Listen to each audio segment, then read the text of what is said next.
Good evening, everybody, and welcome to Resident Evil Code Veronica X. Let me go ahead and explain the X here. So Resident Evil Code Veronica, just Code Veronica, was originally released on the Sega Dreamcast back in the year 2000, and every subsequent version of Resident Evil Code Veronica was dubbed X, as it had a little bit of extra content, and those versions were ported to the PlayStation 2, the Nintendo GameCube, not the original Xbox, but definitely the Xbox 360 and the PS3, and also the PS4, with an emulated version of the PS2 version. So basically every version besides the original Dreamcast is has a little bit more content, and really that extra content just comes in the form of additional cutscenes or extended cutscenes. So there's a little bit more of a story to tell in the X version. It's not much. I was actually still considering playing the original Dreamcast version just for the heck of it, But I ended up going with the X version regardless, because that's the one I grew up with. That's the one I'm more familiar with, and that's probably the one that's easiest to emulate, thanks to Dolphin. Though I'm sure Flycast could still emulate the original Dreamcast very well, but whatever. Point is, this is what we're playing. This is, as I've mentioned a couple of times before, my favorite Resident Evil game. And even after playing Resident Evil 2 and Remake and 4 and a whole bunch of other ones, I still consider Code Veronica to be the one I hold most dearly. And hopefully you will see why throughout this playthrough. I think it's highly underrated. I think this is the game that need a remake and not 4, but you know, that's a different discussion for another day. Regardless, welcome to the stream, Janabic. Hope you enjoy your stay. You haven't missed anything because we really just started. And I actually have the game paused here on the emulator, so let me actually put that back on. And then we're going to hit start. And then I'm going to go on to full screen. And you guys let me know if the audio is fine. It should be fine. But if it's not, you know, just let me know if maybe I need to pull my my volume up a little bit, or if the game needs to be a little bit louder, or whatever the case. Maybe, well, actually, I can't pull my own volume up, like my voice, but the rest is fine. Okay, button configuration. I did do a little bit of this here and there, so I already know that I like the Type B configuration a little more. It feels more natural. But this is actually the only Resident Evil game from this era, and maybe even in general, that I'm aware of that does not have difficulty options of any capacity. There is no easy mode, there is no hard mode, there is no secret mode, there is no additional mode after you beat the game. No, it's just the game's standard difficulty. That's all you get. And I think that might have actually that might be one of the reasons why some people don't care about this game too much, because the standard difficulty for Code Veronica is actually a little tough. I wouldn't say this is one of the hardest games ever made. Definitely not by a long shot, but it's still, of the Resident Evils, I think it's one of the tougher ones. So, but I think we'll be alright. We'll be alright. Don't worry. Anyway. Resident Evil. And I will let the intro play out a little bit. And I'm gonna put my keyboard away. Okay. The American Midwestern town, Raccoon City, has been completely decimated due to the T-virus outbreak that was instigated by the international corporation Umbrella. Claire Redfield, who arrived in Raccoon City to search for her lost brother Chris, and a rookie police officer, Leon S. Kennedy, managed to escape from the city. But their ordeal was only a prelude of things to come. So this is basically recapping Resident Evil 2. We did stream that game a very long time ago. 3 months later. You may remember that. And you may have noticed that it just did not bring up Resident Evil 3 at all. And I will explain why that is after we watch this CG intro cutscene. Which is quite nice. I like this one. Your identification number is WKD 4496. Welcome to your new home. And we're already dead. That's just a great start. Redfield. We caught her trespassing in our Paris lab facility 10 days ago. She apparently infiltrated the complex looking for her lost brother, Chris Redfield, one of the surviving members of RPD's famous STARS teams.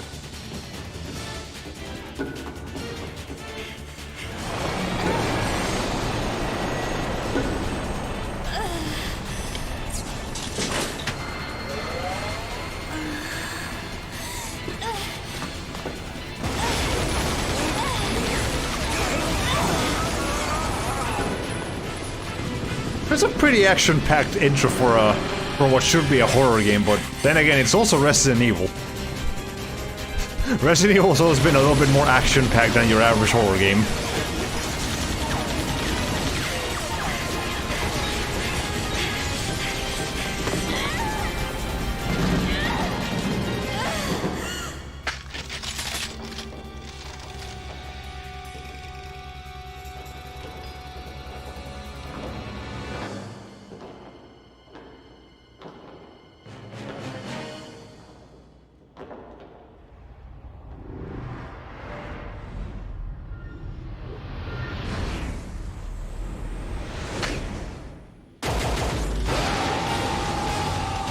That shit was just too cool when I first watched it. Way back in the day. That like immediately made me like Claire a lot. Don't move.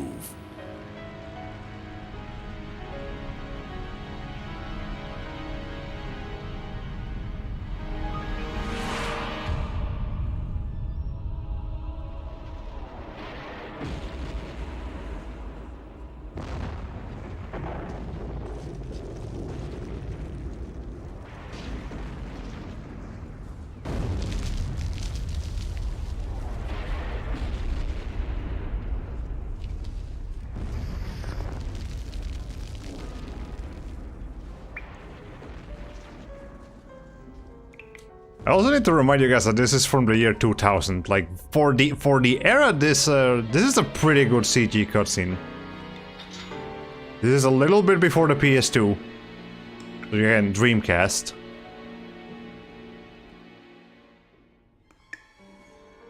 Like, notice the level of detail in Claire's eyes.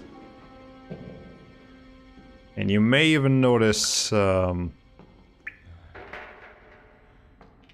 yeah, this right here, just like the level of detail on the lips as well, the teeth. A very good looking game for the year 2000. Even today, I think it looks pretty good.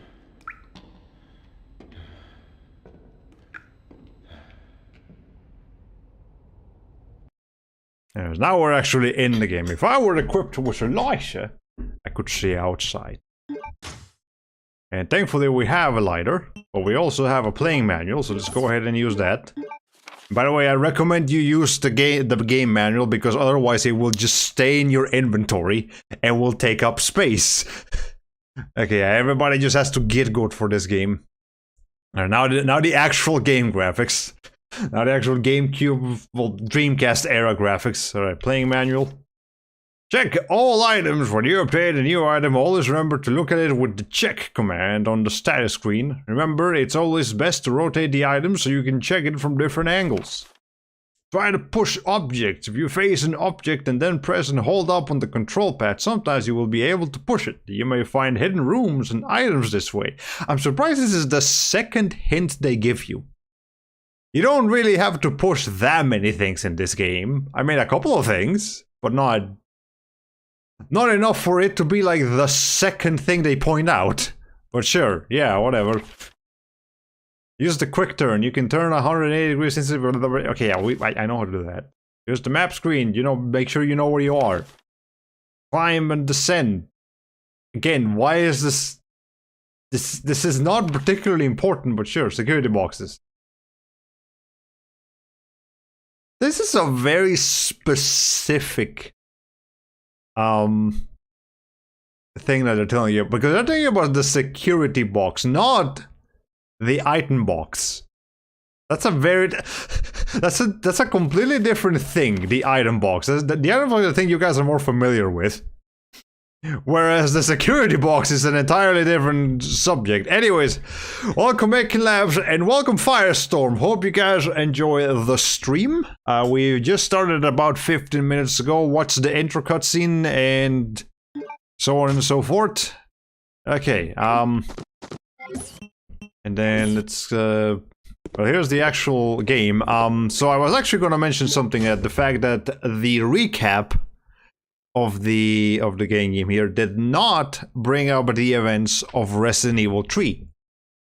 And that is because back when this game was originally being developed, it was being developed as Resident Evil 3, the original Resident Evil 3. And when Sony got wind of that, they got kind of mad. And they went up to Capcom and told them, no, you can't make Resident Evil 3 on a different console. You have to make a trilogy on the PlayStation.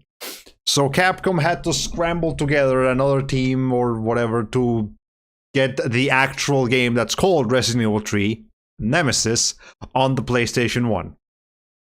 But this is what was supposed to be the original Resident Evil 3. And that's why Resident Evil 3 on the PS1 feels a little different. Not bad. I think it's still a great game, but it's different. Okay. Anyways, it still blows my mind that this is an item check mechanic migrated from Resident Evil to Ace Attorney. Yep. How's it going? Pretty good. I am currently on vacation.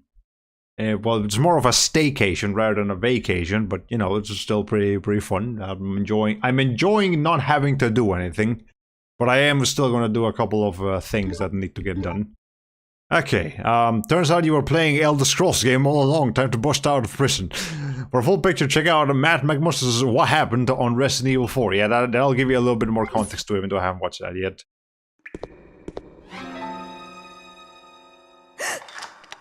I mean, he's not that ugly, Claire. Calm down.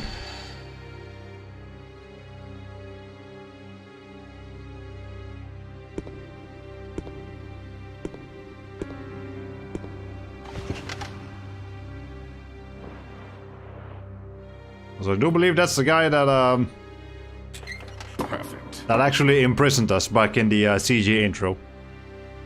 Go on. Get out of here. This place is finished. I don't know, it might have been a special forces team. But in any case, this prison's been taken over.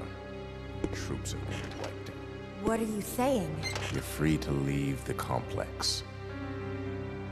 But you may as well know you have no chance of getting off this island. And what about you? What are you going to do? Don't worry about me. Well, the first character we encounter in the game is already dying, so, you know. Yes, this takes place on an island, on a, I don't actually know if it's the same island that we saw in the intro cutscene. It could be, but definitely that place, the place that we saw in the intro, like that big building, that Umbrella Corporation building, I don't think that's actually gonna show up anywhere in the game itself. So we might be in a completely different island, but I do believe we're on an island off the coast of France. So if you see any French in anywhere in this game, that explains that. Anyway, here's some handgun bullets. We don't have a handgun. We don't even have a weapon. We just have this lighter. Here's some pills. A hemostatic capsule is on the floor. It's empty. Well, I guess this guy's ain't getting no pills no more. The footsteps are so loud compared to the voices. They are a little bit loud, but that is how the game is supposed to sound like. And I unfortunately do not have individual volume settings for the game itself. I only have like the streamer volume settings. His eyes are closed, he's bleeding, I'll need some hemostatic medicine. Well, even though he imprisoned Claire, she is willing to help him out. The list of prisoners, my name is at the end. KD 4496 Claire Redfield. The escort's name is at the end of the document. Umbrella Medical, Paris. 3rd Security Unit Leader, Rodrigo Juan Raval. So, there's Mr. Rodrigo here. Or supposedly, at least. I assume this is Rodrigo, but we don't actually know. Sure. It would explain if the medical guy has pills, but I believe those pills are for him, not for his patients. Now here's a combat knife. Subtitles would be nice, but I'm used to not being available in this generation. Yes, unfortunately, Resident Evil did not get subtitles until like Resident Evil 6. It took this franchise a very long time to get subtitles. Maybe Resident Evil 5 has them, I just don't remember. But oof. Yeah, it took Resident Evil a long time to get subtitles. Compared to Silent Hill, which had them from the get-go. So, you're lagging a little bit behind there, Mr. Biohazard. Anyway, the knife. This is about the best knife in like the entire Resident Evil series. And you will see why soon enough, but yes. It's a very good knife. Okay. Hello, Jon Forshu. Let me try that. Jon von Shutsurio Kumakoto. Hello. I cannot read that character. My kanji is almost non-existent, but welcome to the stream. Hope you enjoy your stay. We're playing Resident Evil Code Veronica X, or if you're actually from Nippon, then you may be more familiar with Biohazard called Veronica X on the GameCube, and I don't think we can see a damn thing. So maybe I should keep the thing here. Also, let's go ahead and check it. An oil lighter, you can use it to light a dark area. Are you from Germany? Okay, you're just pulling a bit. Alright. Well, nonetheless, welcome to the stream. This was made by breeding the herb from Raccoon City. Oh. Interesting, so we're pointing out that these herbs explicitly come from the Raccoon City herbs, and not just like natural to this area of France. Of Paris. 9mm by 19 rounds. This can be used with an M93R and a Glock 17. Very specific. About the knife, what's that say? This weapon is a veteran survivor's first choice. Okay, and ink ribbons.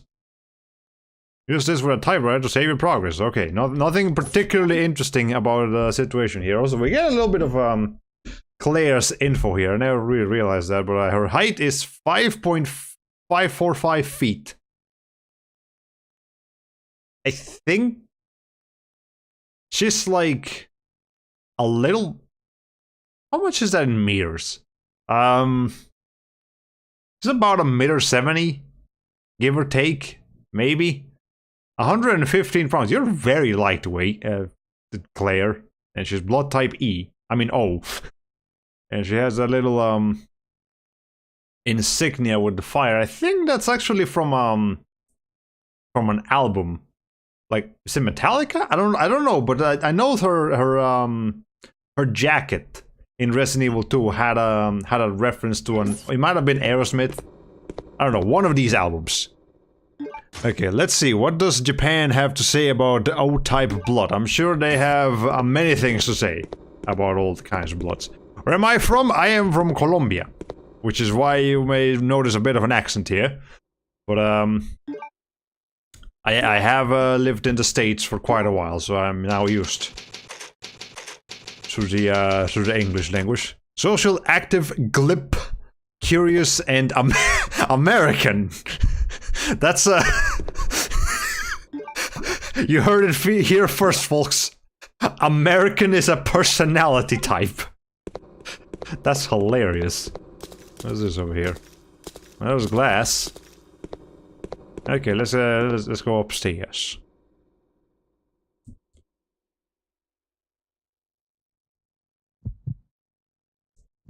And this was this is, I believe, the only game to have this kind of door transitions. Where the character will actually have do it very slowly because they're very scared of where they're going, so they'll have a heartbeat alongside it. Okay, well, we got a bit of a crash here. A truck used for transport. The oil is leaking from the crash wreck. A dead body and a briefcase can be seen inside. Most unfortunate. You're not wrong, but I meant that Americans have a larger share of O-type blood. Japan has a larger share of A-type blood. Oh! That is, that's interesting. I was under the impression that O-type blood was just more prominent in general. Like, regardless of which country we're at, but, oh yeah, I guess maybe Japan has a higher A-type, blood share. That's not good. Well, I mean, as long as the body does... But never mind.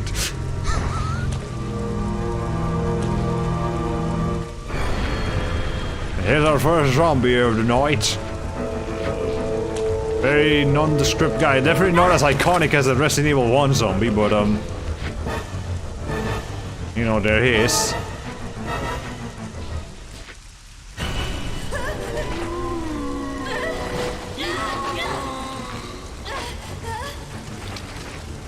We have a whole assortment of zombies in this. I mean, the first area in the game outside of the first outdoor area in the game is a cemetery.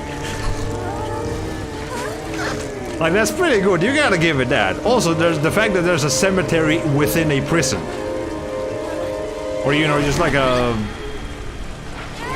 an inmate facility of some description. It's pretty out there.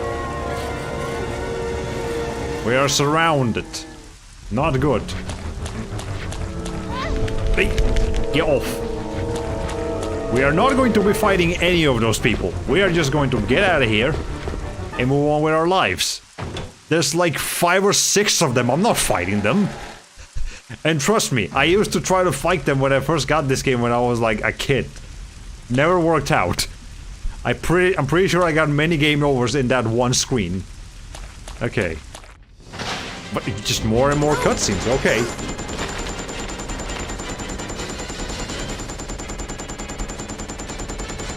That's a lot of bullets in that Gatling gun over there, but thankfully we have gun too.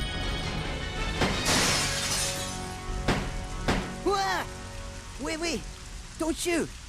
Who are you? Huh? You guys will get to know this guy Well, great. pretty Right well. there. I'm coming over.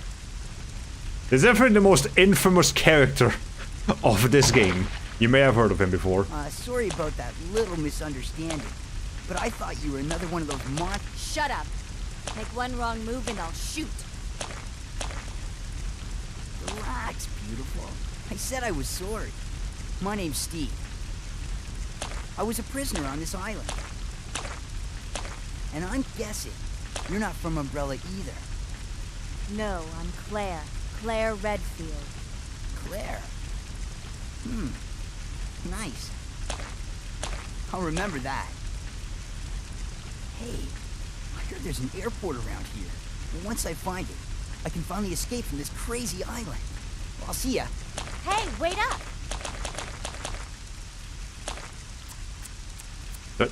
I don't want you following me, lady. You'll only slow me down.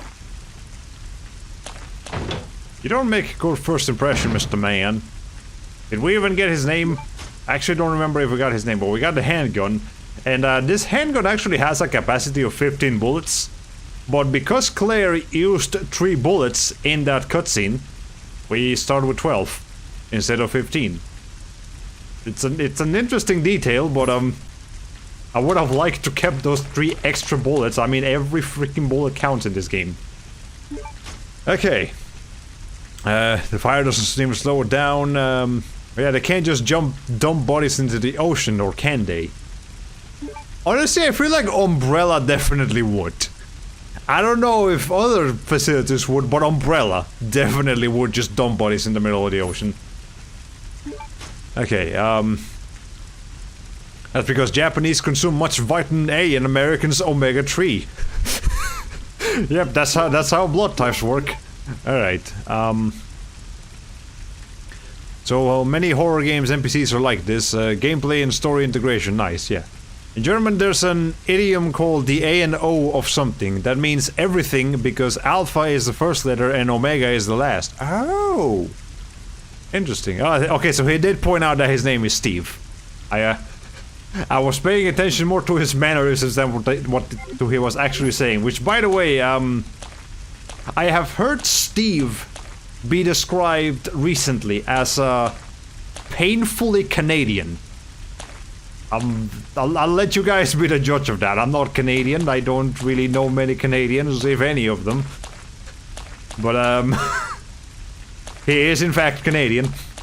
I don't know if that really matters, but anyway, we're pretty much blocked off here except for that door behind us. A dust box. Peculiar. That's a cool way of phrasing it, yeah. There's the central gate of the prison. It's locked. A hawk's picture is carved into the hollow. Okay. I mean, I don't have any hawk pictures carved into me, but I suppose there can be more to one. Campaign. I do not know that word, sir, but go right ahead. Abandoned materials are piled up here. Nothing useful. Most unfortunate. There is a padlock. Can I see that herb over there? Nothing over here. Oh yeah, definitely it wasn't just the truck that crashed. A whole lot of things have been going down in this general prison area. As you can see from all the destruction around us. Okay. Canapé equals sofa. Oh, okay. Did not know that. I learned something today. Okay, anyway, let's go in here. So it's sofa-ish.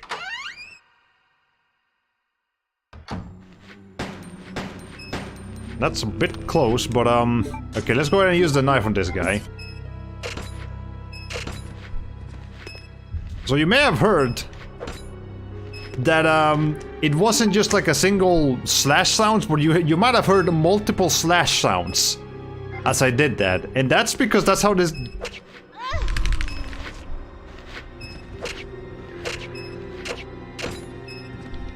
That's how the knife on this game works. Oh my god, I am already struggling. Hold on.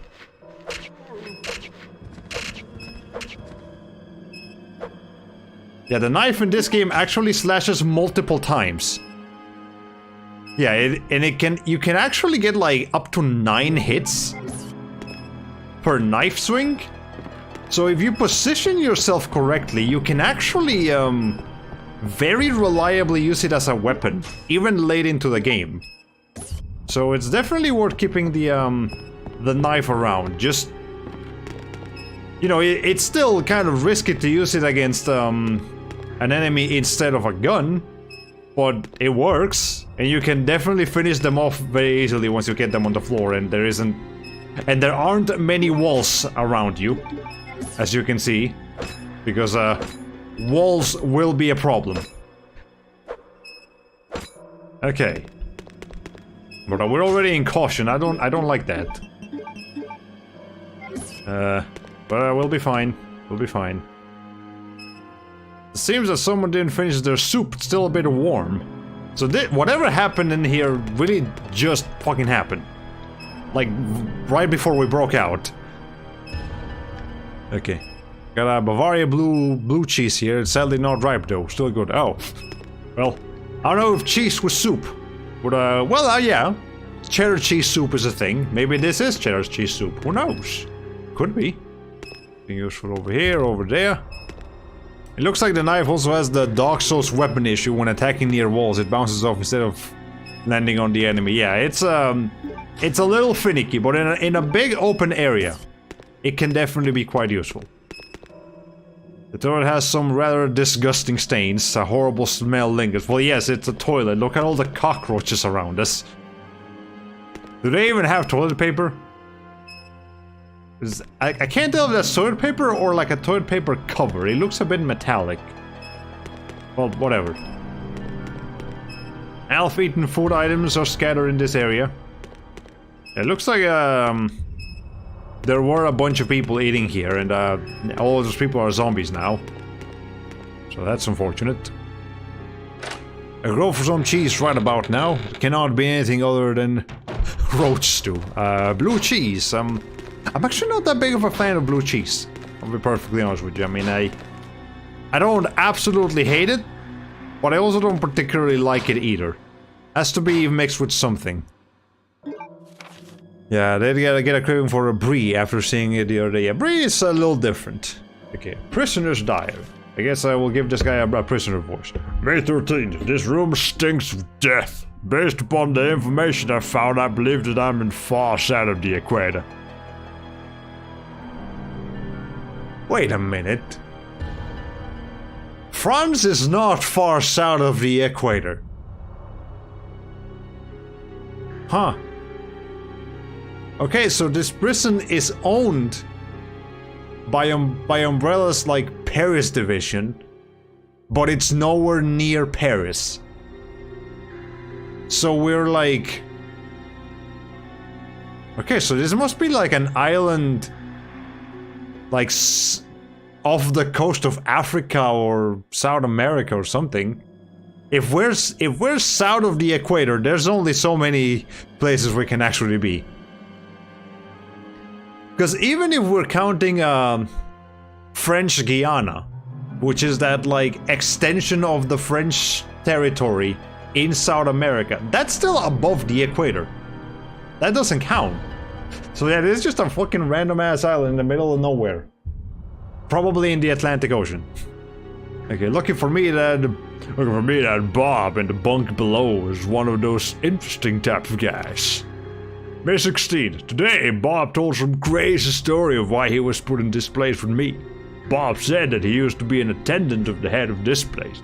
His boss, named Alfred, supposedly placed him in here because of a tiny little mistake. What does that mean? What's going to happen to me? May 20th. Without warning, a group of military men took Bob to the building behind the guillotine stand. There's a guillotine stand here. I mean, fair enough, it is a French facility. Of course they would have a guillotine. Anyway, at midnight, I'll sneak out to here to see him. I've been hearing that anyone taken to that building never comes back. On top of that, there are these really large plastic bags constantly being removed from that place. I'd better pray for Bob. I don't think praying's gonna do much for you, Chief. Sorry to say, May 21st, I was wrong. I shouldn't have gone there. What is going on in there? All I could hear was some insanely creepy laughter and the sound of Bob screaming.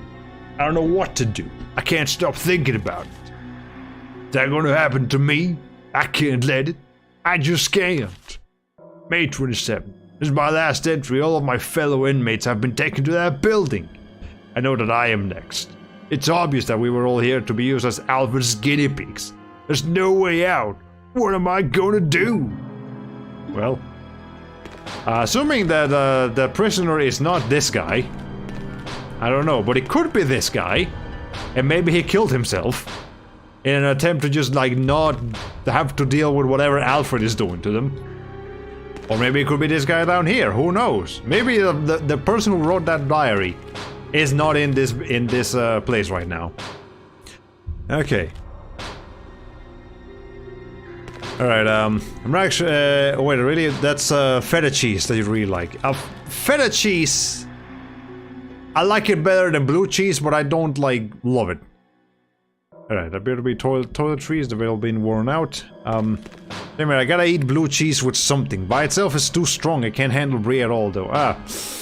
Yeah, there's just some cheeses that you gotta eat with something. I have confirmed I don't like blue cheese with salad. I prefer it with pizza.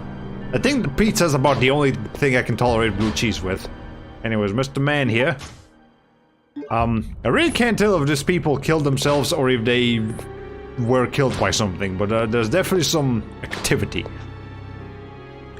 Okay, like Marmite. You like Marmite? Okay, well, I know Marmite is a very divisive meal. Alright. Well, there's this guy banging on the window. Can't really do much about him, but sure. Do you guys know a Jello Magic Orchestra? I do not know that. Is there anything like Vegemite? Not that I've ever tried. Vegemite is it's a little different from Marmite, but it is, I think, in a similar vein. Okay. Vegemite is a successor. If you prefer it over Marmite, it's more of a paste than honey-like. Ah, okay, I see. It tastes about the same, but an expert could tell you the difference. It's both made from stuff you would throw away after brewing. Huh. As your taste in cheese changed over the years, I feel like when I first met you, you'd get feta cheese on every pizza we'd get. Was I getting feta cheese on everything? I mean, I like feta cheese. I know a friend of mine that really likes feta cheese. But I'm not like crazy about feta cheese. And you would love to try out natto. Oh, natto is a Japanese meal that is just like Marmite, is very divisive.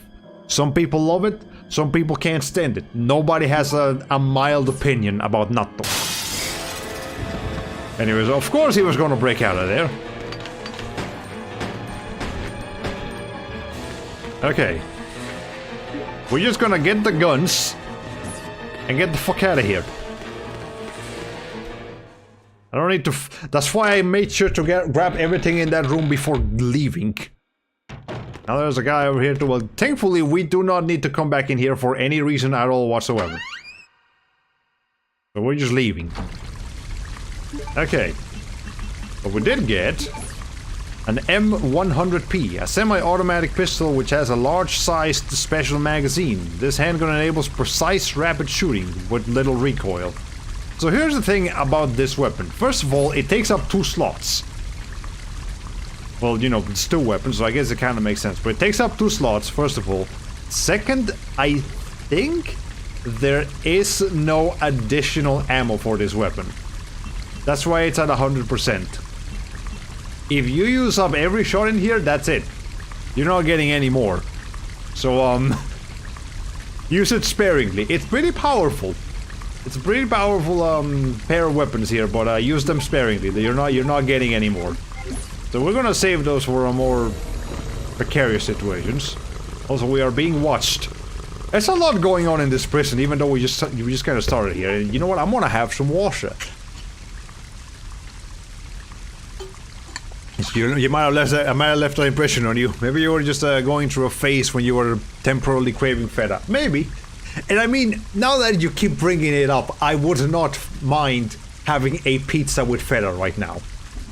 Because I haven't had one in a while. My pronunciation is great. Well, I appreciate it. I think I've definitely improved over the years. Abandoned materials are piled up here, nothing useful. Okay.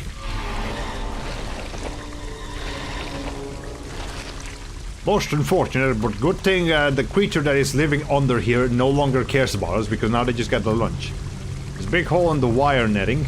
There's a blood stain under the eaves. Okay. Music definitely ain't helping out, as it looks kind of creepy. Also, there's another hole here. But I guess nothing came out to play with us, so it's fine. It has been locked from that padlock from the other side, so we'll need to get something to open that padlock with. And we got the raccoon camera. Okay.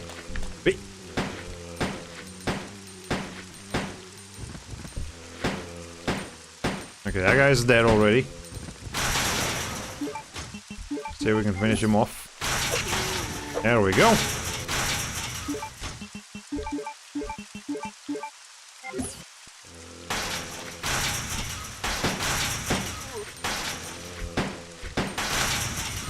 Trying to kill him as far away from the wall as possible so I don't have to, There we go. Okay. So, this guy's just kind of gonna stand there. I think I can shoot them from here? But that's a bit of a waste. Considering they're just in there, not, really doing much against me right now. Dust box. Okay. Completely nailed down, it's impossible to open it. There's just no escaping this area. Everything is nailed down. The switch controls the outdoor shutters. Push the switch. It appears to be locked. There must be a release lock first. Well, gonna have to find that. The second kanji of Natom means,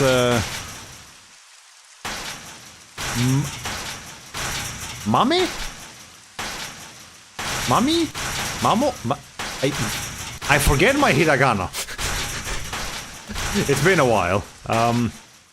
But I think it's, I think that's Mami. I think that might be what that is. I don't know what that means, but I can kind of read it. Can you just shoot the padlock? Oh wait, that's Half-Life. Half-Life 2. Yeah, this you cannot shoot padlocks in Resident Evil Code Veronica. You can in Resident Evil 4, but not in Code Veronica. So that's unfortunate. If you could actually shoot the locks in Resident Evil games, but would it take like a lot of bullets to work? No. Please deposit any. Yeah, you can do it in the more in the security box. Action-packed ones. Oh, like edamame. Yeah, that's interesting. The edamame probably is what that says is lovely. I'm actually not that big of a fan of edamame. Anyways, here's what happens if you go through with the metal objects. The machine doesn't like you very much. But let's see what else we can find in here. Yeah, all the windows are locked. You may have seen that there were a bunch of zombies in there. But maybe we should keep them in there. Security shutter is down and must release the metal detector. Construction materials are piled up here, nothing useful. There's just a lot of not useful things around here. Okay, so let's go ahead and release the switch. Yeah, good thing you just ate before watching. I also kind of ate, not too long ago. Had some pizza. In the security box. You know, funny, we're talking about all kinds of meals here. Anyways, we must give this security box, which we saw in the which we saw brought up in the user manual when we started the game, and not the item box, because we encountered the security box before we encountered an item box, which is peculiar. But yeah, we have to put all of our metal objects in here, and that includes the lighter. So, you know. Okay. Outside there are monsters everywhere. I don't understand this thing with so many Resident Evil characters referring to zombies as monsters instead of zombies. I mean, I guess they could also classify as monsters, but I feel like zombies are a widespread enough concept for you to be able to discern these things as zombies. But anyway, there's another security box there, so you know. An auto-duplicator. If the materials are set, it can restore the object. How do you know that's an auto-duplicator, Claire? Have you seen one of these before? I mean, if you showed me this machine, I would just think it's a very advanced pencil. But whatever. How do what they call them in Japanese? The zombies. Well, zombies are... I'm pretty sure Japanese is just zombie. And then monster would be like... bakemono. Yeah. So we would probably call them zombie or bakemono. Depending on which one we're using. Control panel for the 3D scan. How do you know that's a 3D scanner? I would never guess that's a 3D scanner, but... that's just a convenience. An activation switch. Activating the enhanced 3D scanner. Displays the material you wish to have scanned on the scanned portion of this machine. Can we duplicate the herb? I don't want to accidentally use the herb. Let the material to be scanned. I'm actually curious. Zombie? I think, yeah, that's it. I think it's a zombie. To this day, there was no Japanese food I didn't like. Even goma wakame, I have no idea what that is. I have mild interest in in learning Japanese, and definitely interest in going to Japan, but I've never been to Japan. And as a matter of fact, there's barely any Japanese people in the area around here. There are some, but not too many. Okay, user's manual. 3D Duplicator User's Manual. Our new product, the 3D Duplicator, consists of 2 parts. The 3D scanner portion. This portion scans a 3D object. Wow, so the 3D scanner scans 3D. How would I have ever guessed that? Simply place the material that you want to have scanned onto the tray of the scanner. The scanned object will be processed into 3D data, which will be transferred into the duplicator portion. And in the duplicator portion, if you place the material you wish to have converted to the machine, you can begin conversion based on the 3D data that was created by the 3D scanner portion. The conversion will be executed with complete data accuracy. The result will be an object precisely true to the original. That's a very, very good technology to have in the year... I think this game is set in like right after Resident Evil 2. Yeah, 3 months after Resident Evil 2. And Resident Evil 2 itself is set in 1996? 7? Mid to late 90s. So this is still like mid to late 90s technology. Pretty impressive for that time period. Okay. Are you actually 3D printing stuff? I guess this was ahead of its time. Yeah, green algae salad. Ah, okay. That's pretty interesting. Yeah, I've never tried that. But, anyways, objects around here. There's really not much point on actually picking any of this stuff up. Because all of it is metallic. I can see grenade rounds in here. So obviously we're gonna get a grenade launcher sooner or later, but I can't use it. I don't have the grenade launcher and I can't get those out of here because they're metallic. So we might as well just move on with our lives. Okay. I just jump scared myself. Apparently the instant my microphone headphone get disconnected, audio starts coming out of my second monitor. It's loud right now. Oh. That's I feel like I've had that happen to me before. When I just disconnect an audio and then something else is just blasts on my ear. Facts on the facility access application, which I will read after I get some water. There's a lot of... There's a lot of reading to do here early in the game. Be sure to verify the contents of the following facility access application form and add to the applicant's name the expected visitors list. Chief Prison Guard Room Paul Steiner. I hereby apply for access permission to prison area D. I don't know which area that particular one is, but sure, details follow. Visitor name, Carl Grissom. Purpose of entry, carrying in the following materials. 1. New product sample from Metal Industries Co., TG01. And 2. Various daily commodities ordered by the prison. We'll use a transportation truck. Hey, maybe that's a truck that, like, crashed into the cemetery. And 2. TG01 sample will be stored in a designated briefcase. Okay, so I believe the person that the very first zombie we encountered is a guy called Carl Grissom. So rip and pepperonis, Mr. Carl. You will be missed by your family, which we will never meet. But you know, cool, that's fine. I came here to bleed, not to read. Management documents are stored here. Okay, anything else of interest? Wait, hold on, what? Security monitors are lined up here. This may have been used to monitor the prisoners. Also, I hear someone's typing. I don't suppose it's a zombie trying to watch, like, the latest Homestuck Runner joke or whatever. Chris Redfield. What are you doing here? Chris Redfield. Is he a relative of yours or something? You mean my brother? Ah. Your siblings.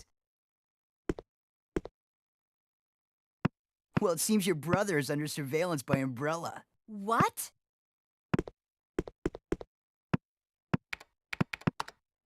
I've got to contact Leon and tell him to let my brother know he's being monitored. It's a good thing I have access to an outside connection from here. Good thing we have internet in this fucking zombie facility. To this place. Why don't you send your brother the coordinates and ask him to come help? Thanks. I'll do that. Hey, I was just kidding. Dramatic music. There's no way he could get here, even if he is your brother. Yes, he can. I'm sure of it. No way. He won't come. You'll just end up disappointed if you rely on others. Believe me, I know. What was that all about? You got some,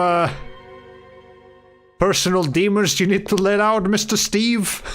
That was a little bit uncalled for. Also, I realized I said Homestuck Runner. I meant to say Homestar Runner. Please don't mix the Homestar and Homestuck fandoms. I don't think either of them would like that. But you want to talk about Homestar Runner? Aiken Labs here on the chat is very knowledgeable on that. I am not. I've seen a couple of cartoons, but I did not grow up with Homestar Runner. Anyway, here's the Hawk Emblem, so now we can open that door. Except this thing is metallic, so we actually can't. Anyway, let me check this. Spray full restores your vitality. That's great. How about you? An emblem carved with a hawk symbol. It appears to be made of pure gold, which is a kind of metal, so no, we can't leave. Old typewriter, I could say my old progress if I had an ink ribbon, and thankfully there's an ink ribbon right here.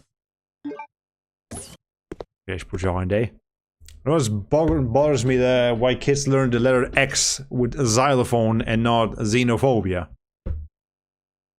Well, because a xylophone is just an instrument that's pretty easy, straightforward, you know, family friendly, whereas the concept of xenophobia is a little bit more... I don't want to say it's an adult subject, but it's definitely more mature. So it's not necessarily the first thing I'd want my kids to learn about. So yeah, I can see why a xylophone is put in there first. But I guess we could also just use just a different word that has the letter X in it, instead of just a word that starts with the letter X. I feel like there's a lot more words that have the letter X than words that start with the letter X. Yeah, that could probably work out. This spray restores your vitality and causes the gods to look upon you in disgust. Axe. Okay, yeah, that's a web. That's a good word. Okay, let's go ahead and use an ink ribbon. By the way, it's funny that you bring up the gods looking at you in disgust with this thing, because this game is the game that I know for sure, for a fact, that severely lowers your final score at the end of the game if you use first aid sprays.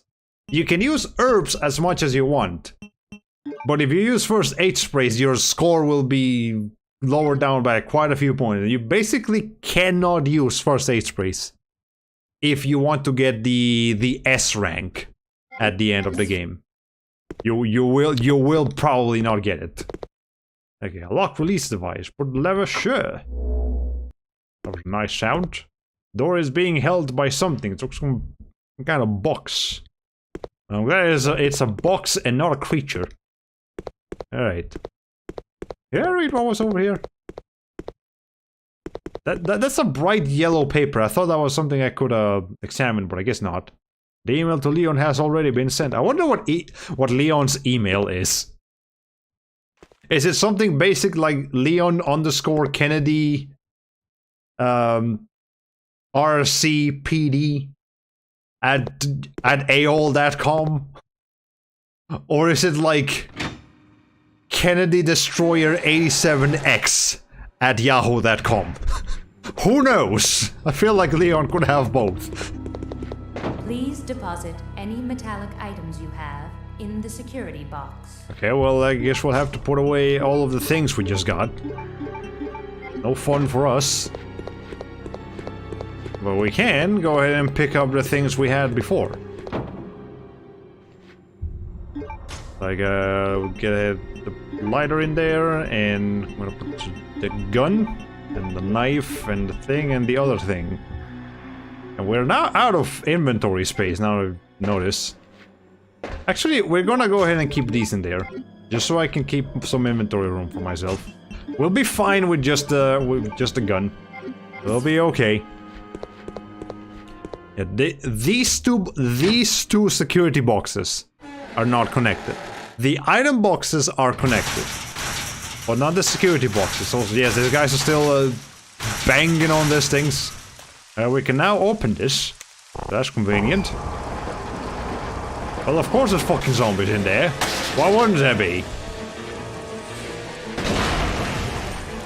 Okay, good thing we blew those guys up to smithereens. Okay, well, those guys are still alive.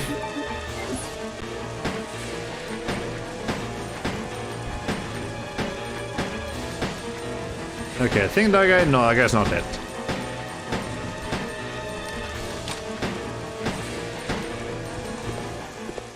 Okay, now they're dead. I will need this this here thing, because we're gonna need to put out the fire next to the truck by Mr. Carr. But yeah. Okay. Now we can go in here. At first I thought we were all getting dumped somewhere else, actually. Wait, hold on. I mean, there's no reason they would be. I'm just mixing them up with item boxes. Yeah, but you have to know King Gizzard and the Lizard Wizard. I have heard of King Gizzard and the Lizard Wizard. I haven't actually listened to them, though. Anyways, here's the guillotine. In case you were wondering, it is real. It's raw hair. And here's the padlock key, that's convenient. And no, the guillotine isn't gonna drop just because we pick up the key. Guillotine covered in blood. It seems that there is some fresh blood on it. Oh, so they were executing people like right before we got here. God damn, this place was active. I imagine Claire would have probably been executed soon if this whole shenanigans hadn't started. Okay. Ah, so that YMO from before was a band, yeah. I only know of King Gizzard by name, haven't heard of any of their music yet. I was at a concert and it was fantastic. Oh, that's nice! But yeah. Okay, there's an indentation on the indigo blue plate. I think I've only heard of King Gizzard thanks to Vinny from Vine Sauce. So, I have never actually heard their music, but maybe I should check them out one of these days. I'm gonna be absolutely mystified if you go through this whole island and don't see a single headless zombie. Well, about that, this is the only Resident Evil game that I'm aware of where decapitations do not happen. You cannot decapitate zombies in, like, even using a shotgun. And yeah, there's just no decapitations in this game, despite the fact that the previous games did. It might have been to like save up on memory space or something, but yeah, no headless zombies in this island, unfortunately. So I'm sorry to burst your bubble so early. Okay, social, glib, curious, and American. Yes, that's the O-type personalities according to Japan. Anyway. Well, of course there was gonna be some dogs here. It's a Resident Evil game, we gotta have the dogs. And I'm not gonna be dealing with them. Okay, let's get out of here. Okay. Yeah, you can just outrun them if you just keep going. We're gonna go right back in there. And we're gonna be very, very quiet. Go and use the padlock key. And with this key no longer necessary. Now we're gonna slowly back away. We're not gonna slowly back away, we're just gonna go in there. Never mind. We actually do not need to deal with those dogs. Because we don't really need to go around them anymore thanks to that padlock key, the shortcut. So we can just keep running away from them, we don't have to kill them. Anyways, I see that guy over there. I don't have to deal with him right now, but maybe eventually. Forgot there was one right at the fucking door. Okay, makes sense, because the headless zombie would still live, or it has no brain to begin with. I was hoping the monster in the building was going to be half zombie or, I don't know, an octopus or something under the building. Yeah, it's just a Cerberus. That is what they're called, by the way, Cerberuses. Okay, can I make it in there without having to deal with these guys? Maybe? Ow. Oh, I didn't actually check this thing, by the way. You can extinguish the fire with this. Well, that is great. Go ahead and use it. I'd like to not waste ammo with this, guys. Mr. Carl? Mr. Carl, I don't want to deal with this right now.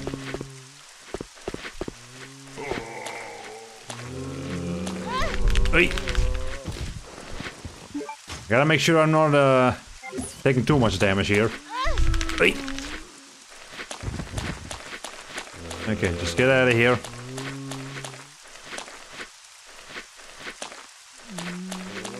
Alright. Are we still in the yellow? Okay, we're still yellow. Good, good, good. Vinny is a great artist, especially when he created a Grey Lenos show. Actually not familiar with that one. Alright, you guys just stand right there. I know you read about the sample in the briefcase earlier, but I can't imagine it helping you here at all. Well, we haven't entirely explored it yet, so... Let's go ahead and, actually take a look at that here, right before we get to the, well, in this room, yeah, in this room is fine. Actually, this is probably empty now, yeah. Empty extinguisher with no space in between the words empty and extinguisher. Oh well. I must fill it with the extinguishant?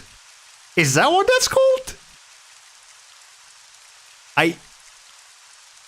I mean, I guess, yeah, it's an extinguisher filled with extinguishant. Just didn't just never thought about that word for some reason. Alright, before I can use it. First time I ever heard the word extinguish and. Yeah, that's the first for everything, I guess. There's a case made of metal. The case seems to be closed. Maybe if you examine it closely. Well, let's examine it a bit more closely.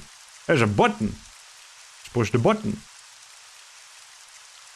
And we get a TG-01, which was inside the briefcase, which we read in the in that file earlier. There's also an explanation document for the special alloy TG-0I. 01, rather, not 0I. Make sure to not fill it with extinguish Al, it causes fire instead. That's funny. I heard before in some science video. Okay, so, you know. I wonder if that's just a word in other languages too, like in the Spanish word for extinguisher is extinguidor. So would extinguishant be like, I don't even know how you would translate. I would have to look that up. Anyways, thank you for your continued support and for using our products. This time we have gathered our most advanced technologies and have succeeded in creating the unique anti-metal detection alloy TG-01. Anti-metal is a very important thing to keep in mind here. TG-01 features, cannot be detected by any metal detectors, cannot be pictured by röntgenography at the immigration check, and lightweight yet durable. This sounds like some kind of contraband item. Like this is not something used by legal upstanding citizens. This is used by like criminals. Alright, sure. We plan to develop various weapons utilizing this innovative new alloy. We have enclosed a sample for you to review. We look forward to hearing from you regarding possible business opportunities. Metal Industries Co. Chief Development Planning, Carl Redhill. Well, his name is Carl as well, but his last name is not whatever, Graham or whatever the other guy's name was. So it's just two different nondescript NPCs in this game so far that are called Carl. Kind of funny, actually. New developed special alloy cannot be detected by metal detectors. That's nice. In Germany, you would just say Losflüssigkeit. Extinguishing liquid. Boy, I wish I could read German. I can't read German. Did I click away? I might have clicked away. Okay, yeah, I accidentally clicked away of the game window. Alright. Not too bad, well, I appreciate it. I have been told that in Germany, there are only 5 vowel sounds, as opposed to like the 14 or 15 vowel sounds that English has. Alright, well, let's put all of our things back in there. Or we can bring the alloy with us, because that's not going to be detected. Nice! Is it just me, or there's more zombies at the door this time? I mean, at the windows. A little harsh, but you could make it out. Yeah, if I actually like sat down and practiced German, I could probably get it. Also, I'm gonna do a little something. Oh no, not that actually. This is what I need. Okay. Actually, here, let me just go ahead and make a save state so I can show you guys what I'm doing here. Okay. Save state right here. Wait, no, hey. I need that. I need the game window. Alright. Cool. Okay, so with the save state, I'm gonna show you guys. So after we activate this over here, we put the 3D scanner object, and we scan it.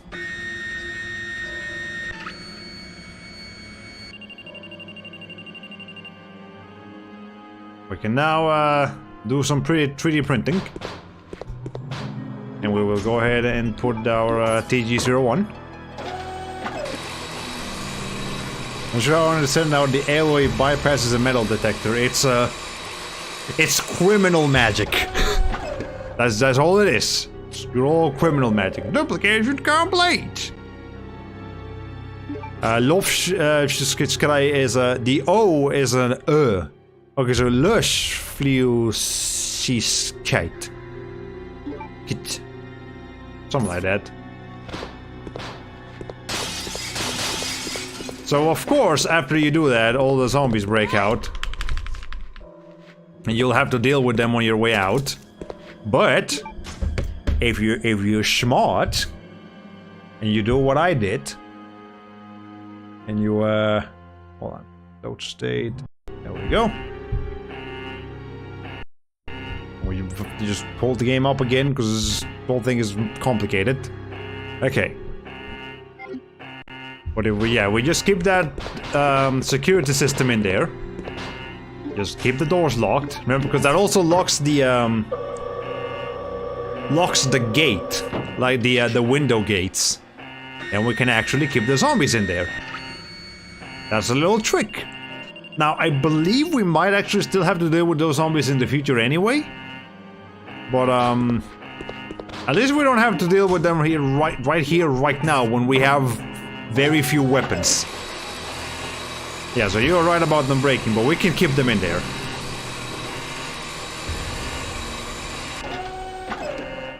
Okay. You tried to anglicize it. Yeah, I appreciate that. Helps me a little bit. See, now they can't break out. They're still just locked in there. You can hear them walking around, but they're still walking around like behind the facility. So it's not like they can do anything. Did I examine this? Picture of Hawk is carved in. It's made of newly developed alloy TG01. Nice. Yeah, they never break out of the windows if the windows are like locked in. So we don't have to deal with them. I don't know every single trick about this game, but I know a few. Oh, a couple of tricks here and there. And we're gonna have to do something. Well, I know what to do. Go ahead and combine these herbs. I don't know why I haven't combined them yet. But now we can bring everything out of here. And we are going to need everything in this security box. Maybe not immediately, but eventually. For sure. And I'm gonna equip myself with that. And now we're pretty much done with the prison. We just need to get out of here. Look, it's even done raining. The weather is a little nicer now. Which, while I was recording the door sound effects for our BRB screen, I was not a fan of the rain in this area because it made it really hard to get any door sound effects while it was raining. So I was glad when it finally stopped raining in the level, so I could get those sound effects more easily. Okay.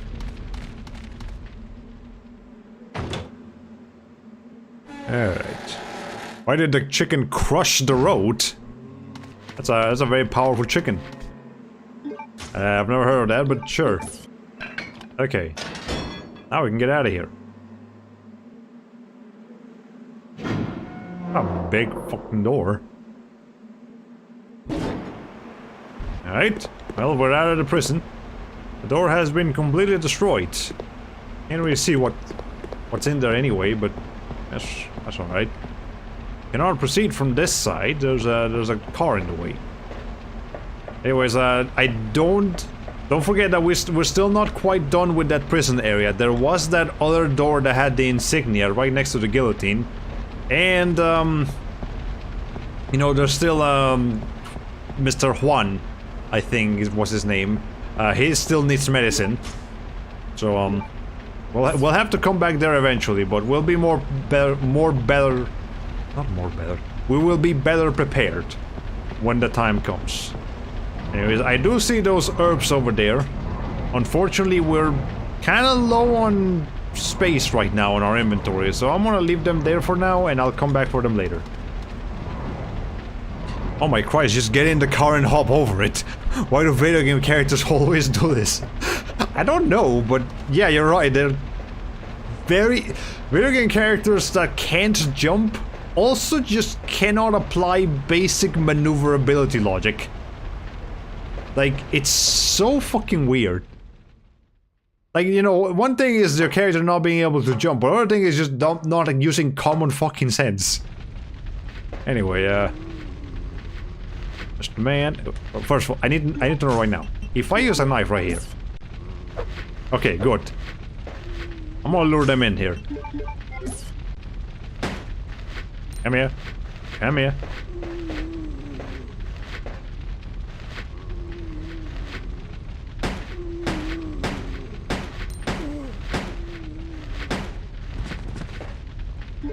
Okay. Oh, he's dead already.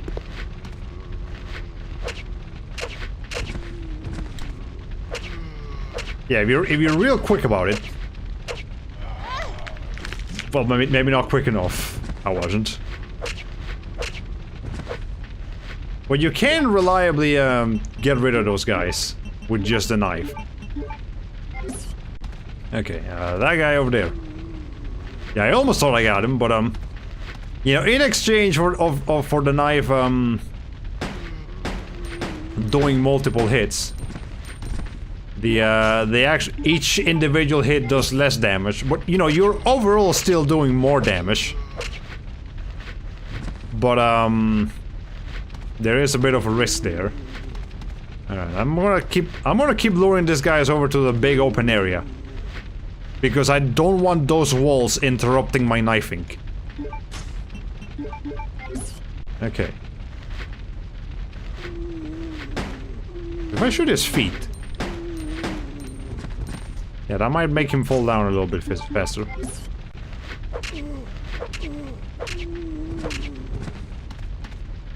Okay, he's dead.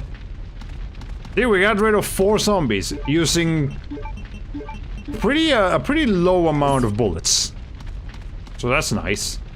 We can go in there, I believe. It's securely closed. The big one is closed. But the little one is open.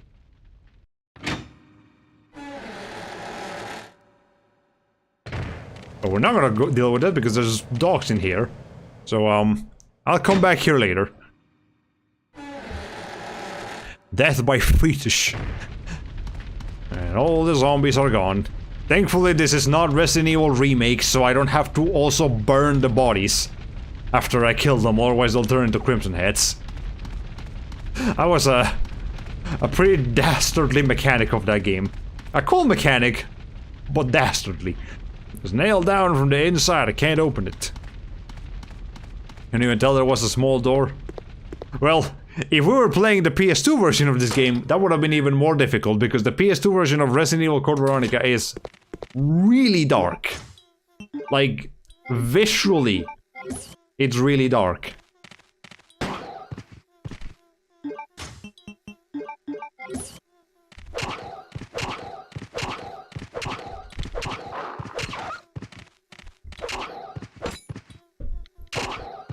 That is so convenient.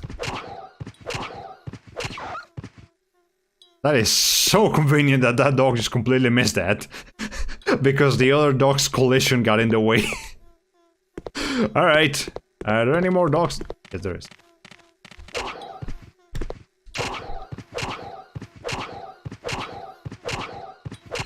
Actually, dogs aren't that bad as long as you time that lock correctly. Alright. Anyway, there's a thing over here. The Navy proof. I'm gonna leave that there for now, actually. I don't need that right this moment. And I only have one inventory room, one little bit of inventory left in my one space left in my inventory. So I'd like to save that for something else. But here's some herbs. There's one herb here and 2 more down by the bridge, so I can make another full heal once I get those. But I'm gonna go down here before I go into that mansion. Okay. There's now AI Jesus on... Wait, what? I know there was an AI VTuber, I didn't realize there was AI Jesus too. I cannot believe you can stun lock these things with a knife. Yeah, it's quite convenient. They buffed the shit out of the dogs in Resident Evil Remake by making them not immediately fall to the ground with any attack. Because in previous Resident Evil games, you can, whether you shoot them or you knife them or whatever it is that you hit them with, they will fall to the ground and then you can stun lock them with the knife. But in Resident Evil Remake, they do not immediately fall to the floor with either a knife or a handgun. You have to actually use a powerful weapon to knock them, like a shotgun. So they're much more formidable in Resident Evil Remake, and I think also Resident Evil 0. Let's take the palace map. So, now we can go into that palace. I guess that's what that was. It wasn't a mansion, it was a palace. I don't know what the difference between a mansion and a palace is, but I'm sure there is one. The bowgun arrows. You know what? You know what? Nah. I don't really need those right now, but the existence of bowgun arrows suggests the existence of a bowgun. So once I have a bowgun, I can remember that. An octagonal hollow. Well, we don't have an octagonal thing, so we're just gonna have to leave that alone for now. It just offered itself to you with your knife, pretty much. Alright. I don't know the difference myself, I just associate mansion with wooden construction materials and places with, like, stone. A palace with, like, stone. Well, I mean, I guess this is a stone looking like masonry kinds of things.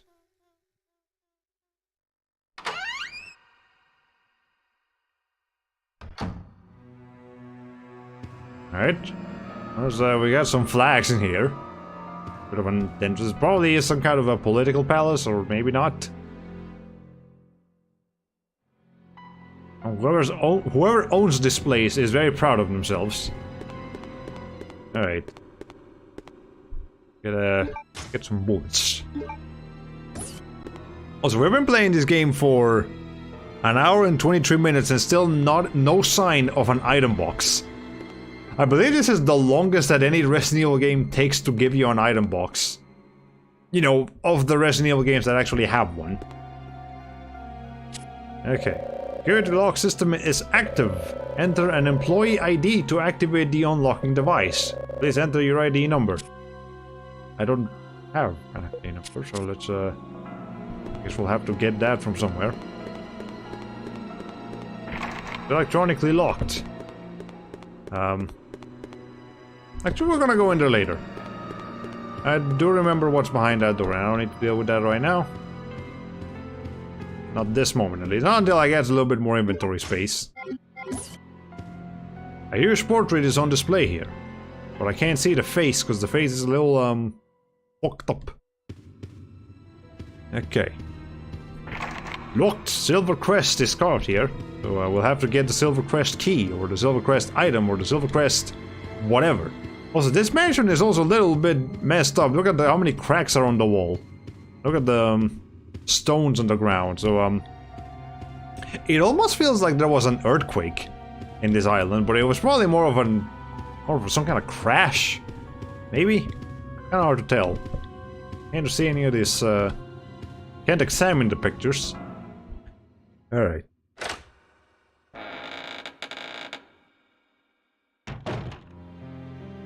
Ah, now that's some music I like to hear. You know that's peaceful music, you know that's save room music. Secretary's note. 4 years have passed since I began serving Sir Alfred. Well, here's Alfred again. We have established Alfred as a dastardly man who likes guillotines. So let's see how this secretary likes him. He doesn't trust anyone. Even though I am his attendant, I am still strictly prohibited from entering his private house. What is his problem anyway? They say he lives with his twin sister Alexia in his private house on the hill. Occasionally, I've seen someone standing by the window of the house. It might have been Alexia, whose extreme beauty is often talked about. I once asked Sir Alfred about this, but it only enraged him. Even though I am his attendant, he will not show me any lenience. If I ask about her again, I could put my life at risk. That's a bit of a jump in conclusions there, but oh, this was a male secretary. I don't know why I just assumed it was a female secretary. Well, after all, it is a mystery why he so desperately tries to keep his private life with Alexia a secret. Robert Dawson. Very normal sounding names, yeah? Yeah, I see something down here. Hold on.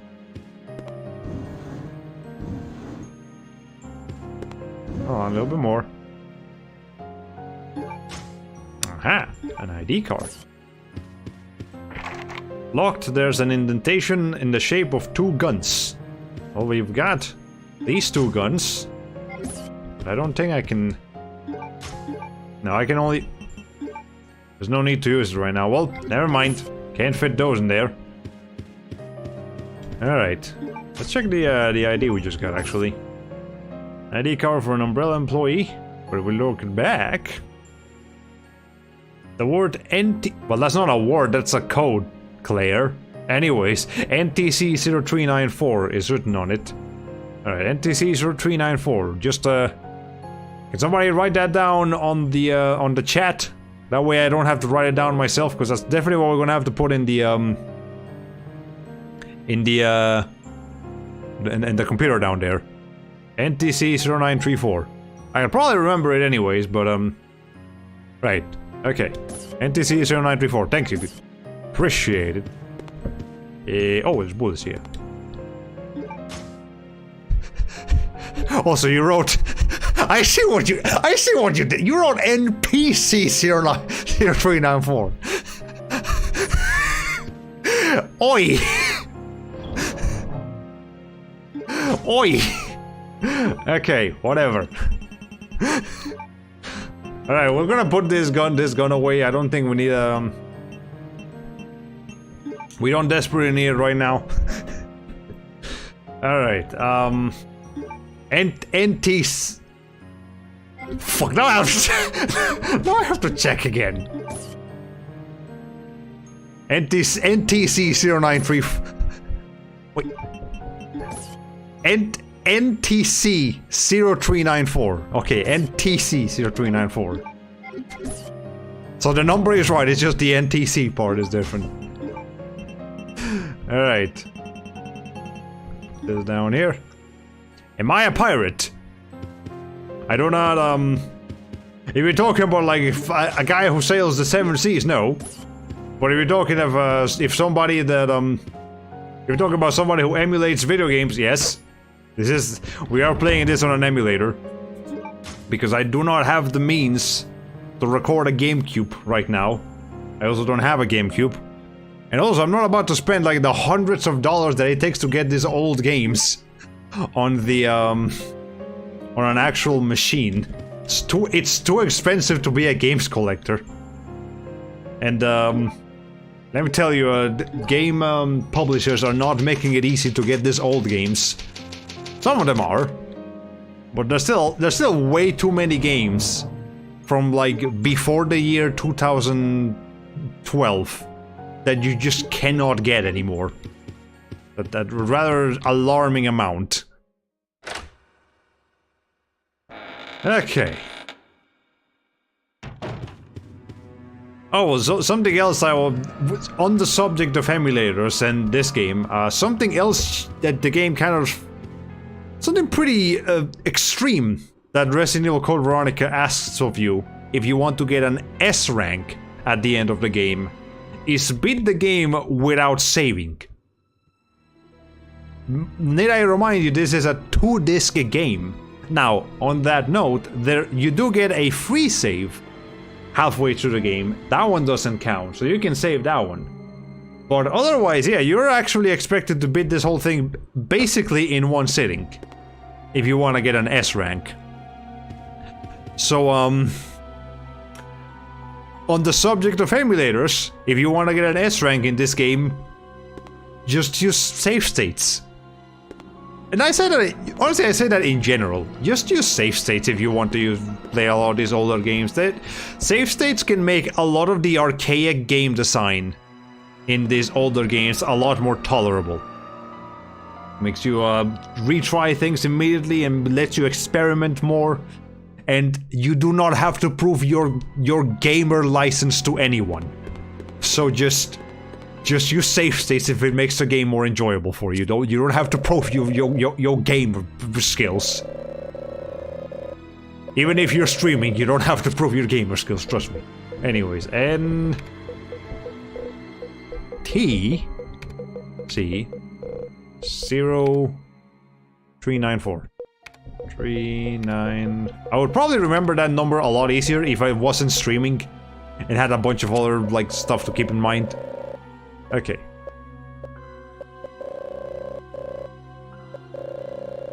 Okay. No more locking that specific door. Okay, but this door over here was actually still usable. And now you mentioned it, I wonder how many Resident Evil games you can legally buy right now, not counting used games. There's a pretty good amount of Resident Evil games you can buy. You can buy Remake 0, 4, 5, 6, 7, 8.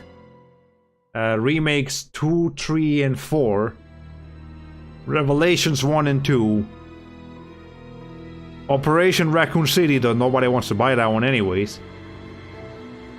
Umbrella and Darkside Chronicles. And I think that's it.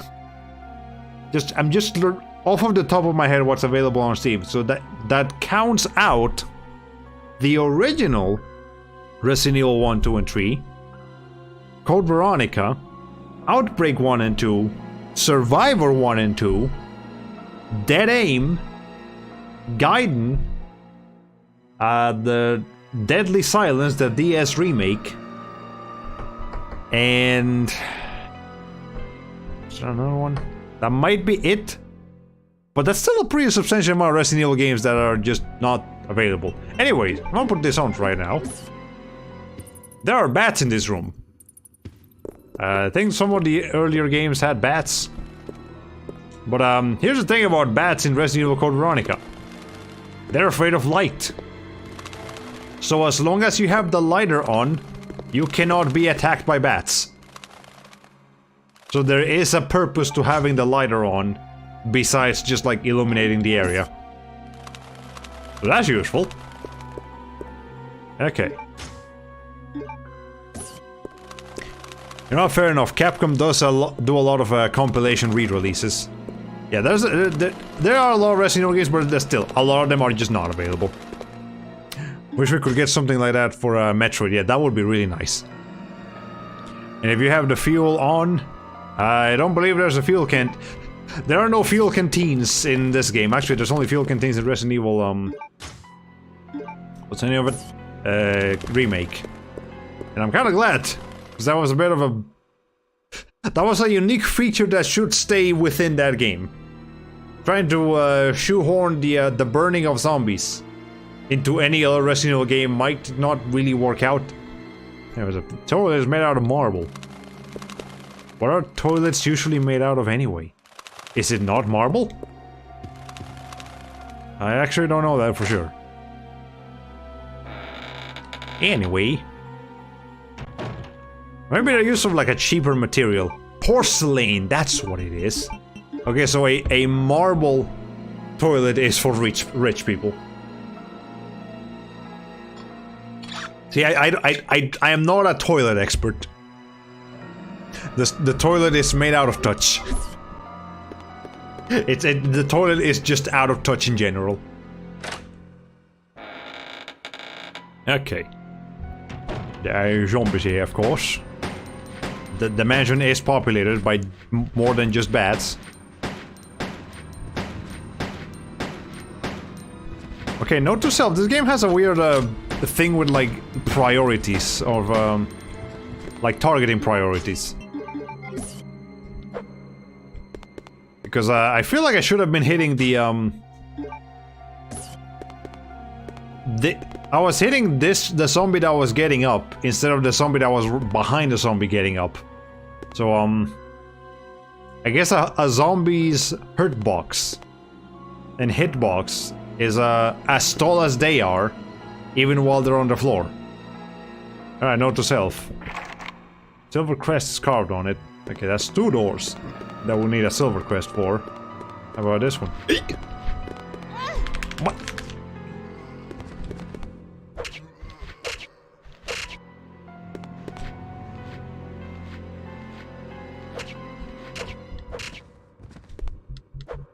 Okay. I am now in orange caution. We're still fine. We'll be okay. I don't have to desperately heal yet, but I will keep an eye out on it.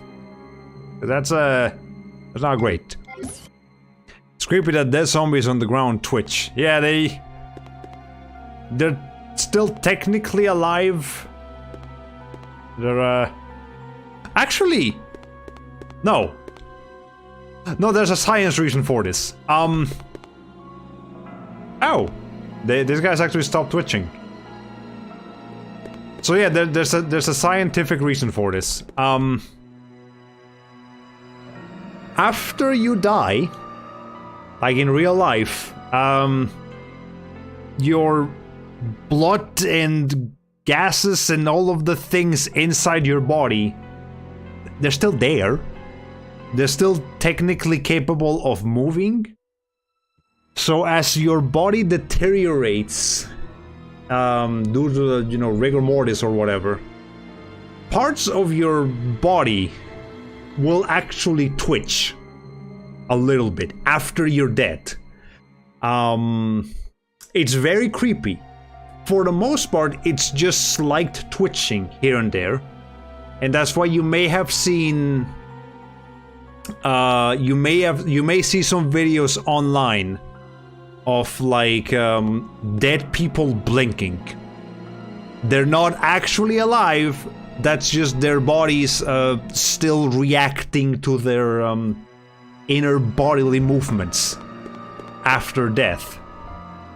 And the other thing is that for the most part, it's just minor twitching. But I have heard reports, mainly on just like comment sections of YouTube videos of this stuff, of like medical stuff that medical staff that like dealing with post-mortem patients in the morgue or whatever, and people working in cemeteries and funeral homes, where they will actually have reported cases where a dead person's like entire arm will still move, will just like randomly twitch upwards, or their fingers will crunch and all of that stuff. So yeah, it's you're not seeing zombies. It's just the human body is a terrifying fucking thing, and I hate it. But that's how we work. Also, there's a gold crest. Marshmallow. Bring me the ball. Morgue. That's right. It's a morgue, not.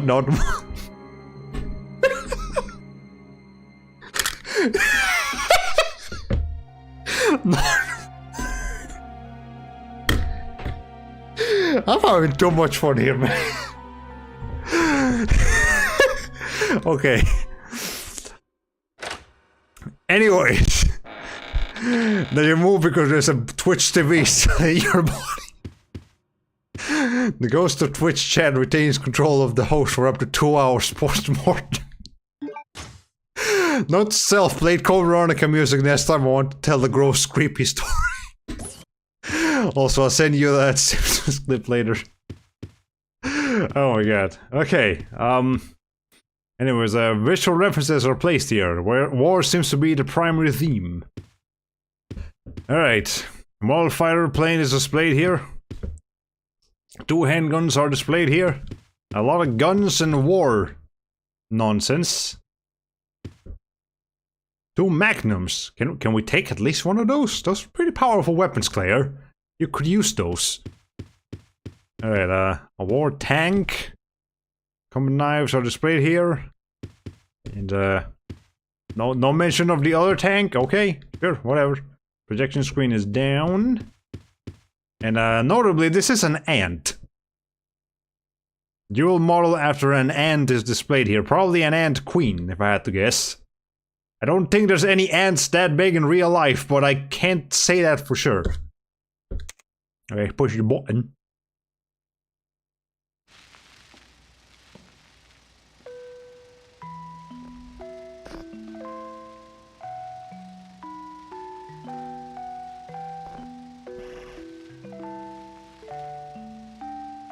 It's a little disturbing. I don't like that look, lady.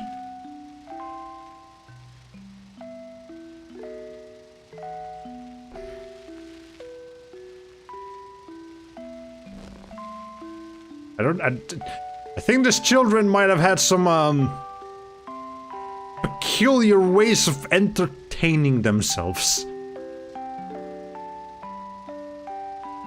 Who recorded this? Were they being held at gunpoint while recording it? Christ almighty. So let's see, let's... Those were probably Alfred and Alexia Ashford. So let's go down the list. Alfred is a short-tempered, torture-loving asshole who loves war, weapons, and loves torturing insects as well. There's a... I'm just saying, the writing is kind of on the wall. There's a good chance he's a Nazi. I mean, there's not a guarantee, but there's a... It definitely feels the par. Guns from many countries are on display here. If not, he's at least a very disturbing war veteran. Or... Actually, no, he's probably not a war veteran. He probably didn't go to war. He's just obsessed with it. So he might just be from a Nazi family, for all I know. Decorations are on display here. Archaic military items are stored here. A pair of gold luggers are displayed here. Take them? Sure. Can't take... Never mind then. Alright, we'll come back for those later. But we can take... this here steering wheel. Oh, so I don't think I examined this thing earlier. A duralium case. The case is locked. The key must be a keyhole somewhere. If I could open this, I had a lock. Okay, we need a lockpick. And then, this is a red herb. What do you have to say? Just maybe bring the herb from Raccoon City. Okay, the same thing. It's just a red herb. Then how about you? This is used to steer a ship. Convenient. Alright. Just read the last thing you posted on Discord. I guess you're not going to be in the mood for any RPG Maker games anytime soon. After Machina of the Planet Tree disappointed me. Probably not, and I don't even think I have any more RPG Maker games in my Steam library. Well, not that I care about anyways, other than... No. Yeah, because I already played Hylix, and I don't necessarily want to replay it again. Right now, at least. Maybe sometime in the future. Yeah, it sucks that I didn't end up enjoying Machina of the Planet Tree, because I feel like there's some hints here and there that that game could actually be good in an alternate timeline where it got the actual development manpower it needed. But as it stands, it's just too much of a stock RPG game that wants to be more than it actually is. Very unfortunate, but so it goes. Okay. For all its efforts, it couldn't change where it actually was at its core. Yeah, that's unfortunate.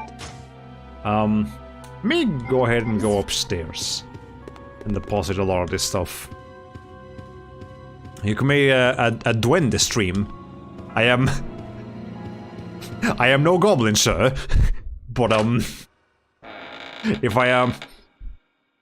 Actually, the only goblin games that I can remember off the top of my head are... We actually did play Styx, Shards of Darkness, not too long ago. You play as a goblin in that game. And then I'm also reminded of Hugo, which was this little goblin creature in like a kids show when... I don't even know if you guys will remember... Do you guys remember way back in like the late 90s, early 2000s? Those TV video games that were played by actually calling the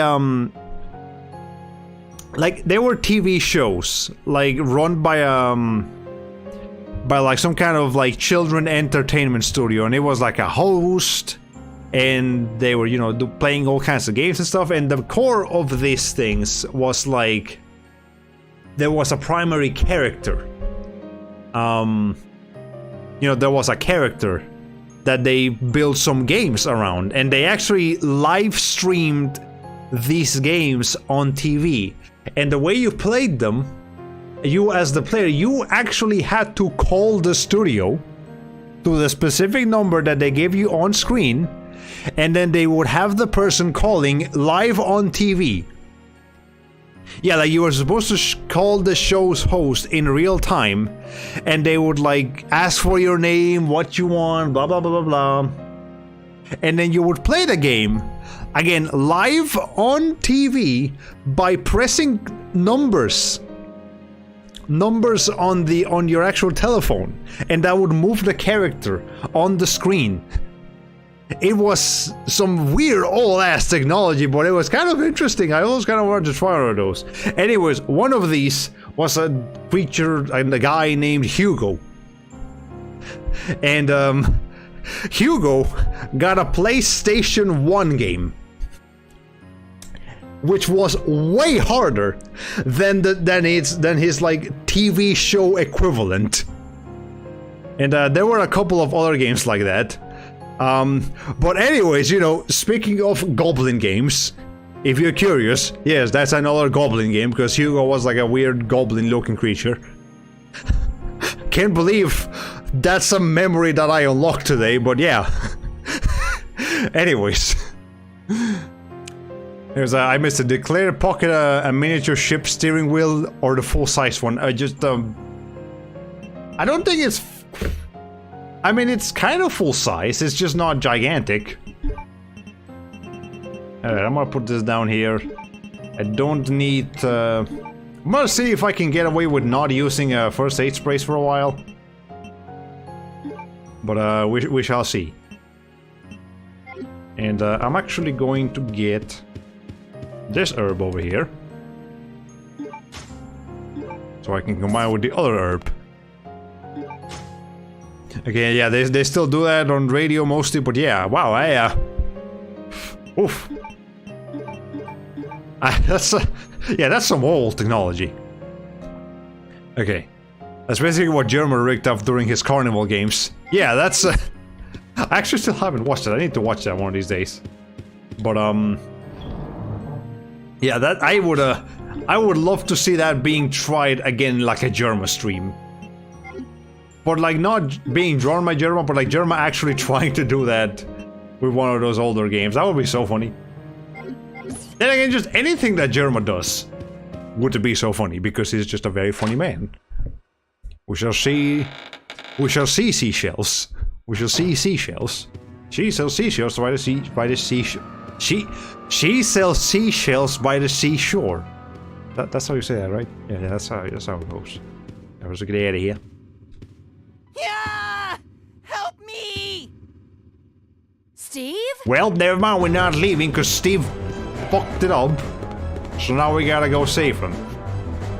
I have a feeling I know where he is. He seems like the kind of guy who would also like guns. So let's see if he found the other guns. You can't rely on anyone. Yeah, help me! Okay, Steve is suffering. Well, actually, she's not screaming that. She's not putting an exclamation point on that. She's just pointing out that he's suffering. There's a message on the control panel. When 2 repairs complete, then my anger will subside. Operated, sure. There are switches. I see an airship, an ant, a gun, a bazooka, another gun, and a plane. Well, maybe the gun and the other gun will be what we need to do. That's convenient. That was too close. But I found something, thanks to you. Looks Why cool, did you say huh? you like that? Oh, I need those. Give them to me. You gotta be kidding. I found it and I'm keeping it. Fine. Let's make a deal. I'll trade you for something fully automatic. Steve, this See is... you around, Claire. Adios. Hey, wait! Steve!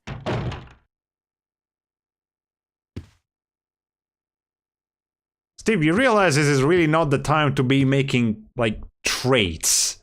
We're in a survival situation. There are zombies walking. Like, I know he needs a weapon. But you... Like, we just need the weapon to open... We just need the guns to open the door. See what's behind the door, and then you can have them back. God, such an uncooperative piece of shit. The indentation in the shape of 2 handguns. Well, can't go over there now. I'm Sammy. I'm Sammy. I stay automatic. This guy is a walking menace. Money add and multiply. They call it mathematics. Oh yeah, that was a booby trap. That could have been you in there. Yeah. So if I had actually had inventory room for the guns, I think the gun would... Wait, hold on. Speaking of guns... Oh, fuck. I'm glad the travel time of those bullets is super slow. You interfere with my operation. What are you talking about? You let yourself be captured so you could lead your people to this base. I have no idea what you're babbling about. You don't fool me. I am Alfred Ashford. Alfred? Of this base. You mean Alfred? You must be one of Umbrella's lower level officers if you're in command of a backwater base like this one. Damn. How dare you! The Ashford family is among the world's first and finest. My grandfather is one of the original founders of Umbrella, Inc. He's very proud of himself. Now tell me, why have you attacked this installation? Attacked? Shortly after you arrived, my base was attacked. You must have informed your people of its location. I still don't follow you. I really don't know anything about that. Unacceptable! How can you deny it? My base has been destroyed. And thanks to you, the experimental T-virus was released, creating countless zombies and monsters. Tell me, who do you work for? Who sent you? Have it your way, then. You're just a rat in a cage anyway. I'll be sure to keep you entertained before I dispose of you. His laugh is a little bit iconic for Resident Evil standards. Okay, so we've established a couple of things. First of all, that's Alfred. He's a... he is as much of a piece of shit as we've been building up to. Second, he is not behind all the nonsense going on in this island.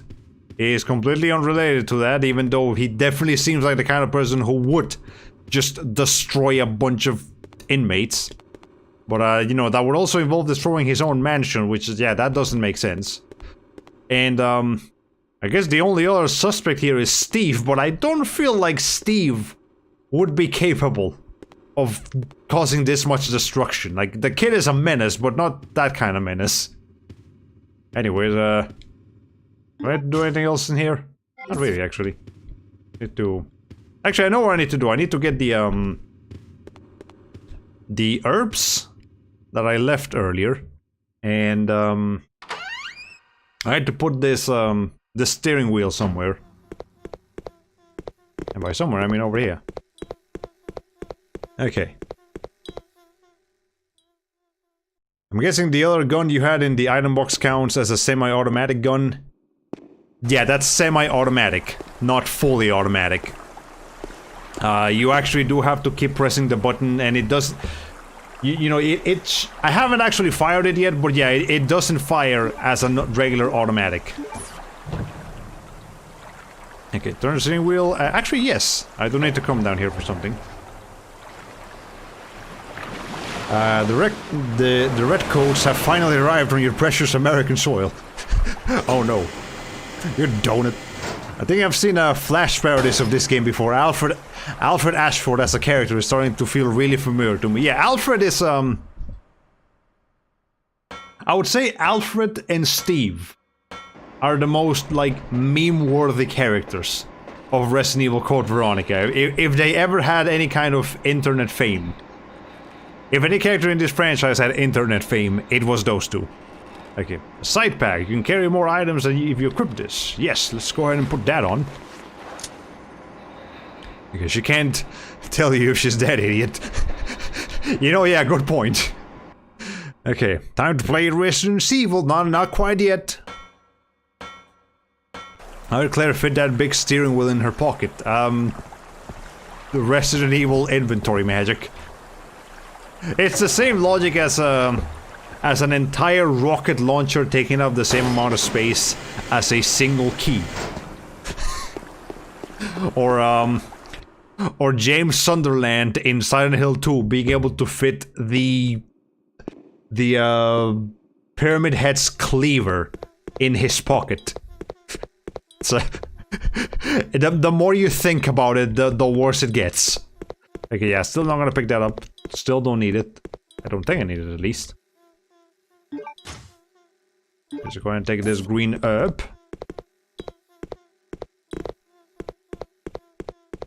Come down here over yonder. And I gotta go pick those herbs that I left earlier. But then we're going to go... Okay, then we're gonna go back to the save room and actually save. And after that, we can, 2 hours. You know, we can still go for another hour. I still have enough juice in me to go for 1 more hour after this. Usually my streams last about 2 hours, but I was pretty excited to play this game, so I'm feeling a little bit better about myself. And I've also been getting plenty of rest lately thanks to my staycation, so that's cool. I could just mix 2 herbs and heal Claire right now, back to full health. But I'm gonna be a little bit riskier. Actually, I'm just gonna take all these herbs back by themselves like that. I'm gonna be a little bit riskier and wait until I actually reach the danger zone. And then I will heal. It's fine to do that here in the early game, because here in the early game you do not... you know, most of the enemies cannot do high burst damage. Like, the most damage you will take is if you let a zombie bite you as much as he wants to. If you don't shake them away right after the first bite. Yeah, then you will take a lot of damage. But, you know, you shouldn't do that. Because you wanna die very quickly if you do that. Okay. Yeah, I don't think the Cerberuses can do much damage. And even then, we've proven that they're really not that big of a threat. Like, they're fast, but if you stun lock them, they're as good as dead. So we're not gonna be encountering any particularly dangerous enemies for a little while longer still. Okay. Go ahead and throw this in here, that in there, that in there. get our thing. Go and save right here.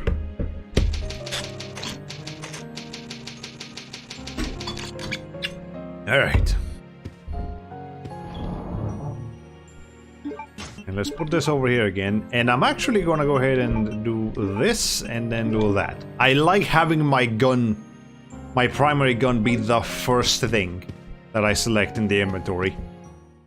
Because sometimes I just immediately press the X button, or I guess in this case the A button, to select, equip, or whatever. And if the first item in my inventory is a healing item, I might accidentally use that. And I don't want to accidentally do that. Okay. I could play it even riskier by not bringing a healing item with me so I can have more inventory room. But honestly, we've got 6 slots. That's plenty.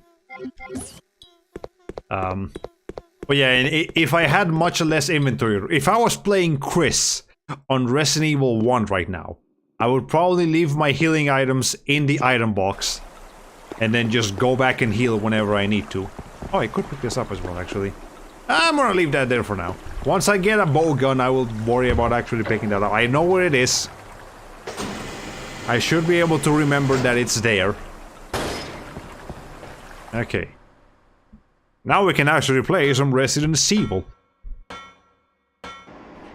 Okay. There's a lever. Move the lever. And while we go down, I'm going to get my water filled up again, because I'm running low. I'm also running low in here, so... Ooh, right, I need to refill my big water jug container. Probably tomorrow. I'm definitely gonna need it tomorrow. Okay. There we go. And a little bit left. Well, not in the jug, but I have an additional water bottle in my fridge, just in case I need it. Okay, now we can get out of here, because now we are on the water. On the water. And the water. You can even see the squiggly effect. With the wiggly effect. Just to let you know that we are under the sea. Alright. Don't believe there's anything in this room, but we can go in here.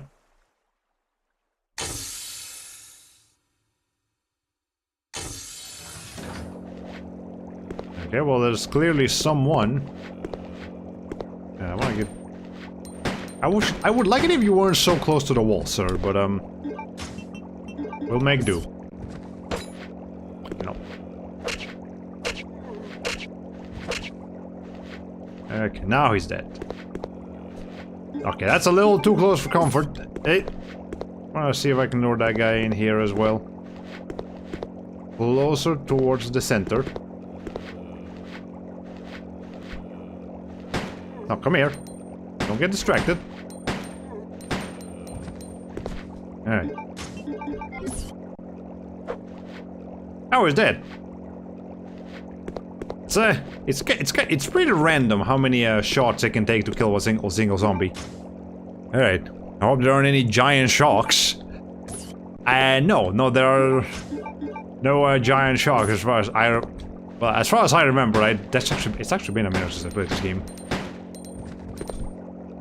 Alright. Make sure we're not stuck reloading. Okay. But there are fish. I cannot examine the fish, but there are in fact fish. Okay. Is there anything else around here? The sofa, anything? The boxes? No. Is that Antarctica? Here on this map on the right? It looks like Antarctica. Oh, whatever. Oh, there's an ink ribbon. Didn't even see that before. I'll take that. Baggage and similar items have been placed here.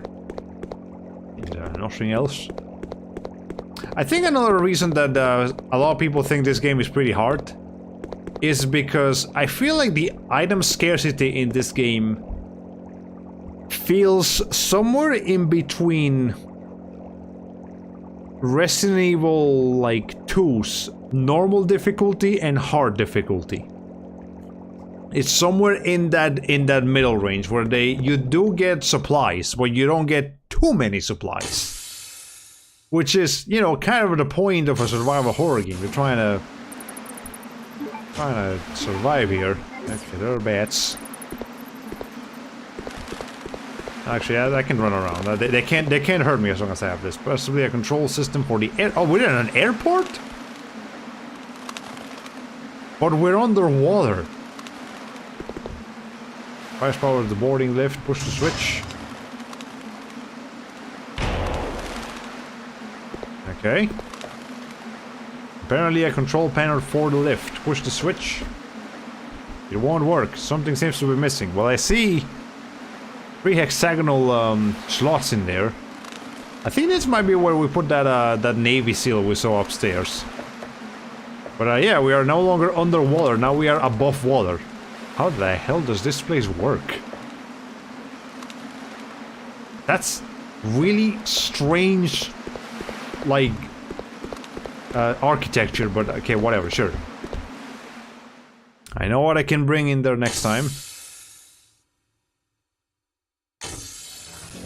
Alright, let's see, what have we got over here? We're probably gonna want to keep this on, because if we can go over here, there are more bats, and we'll just want to keep the bats away from us.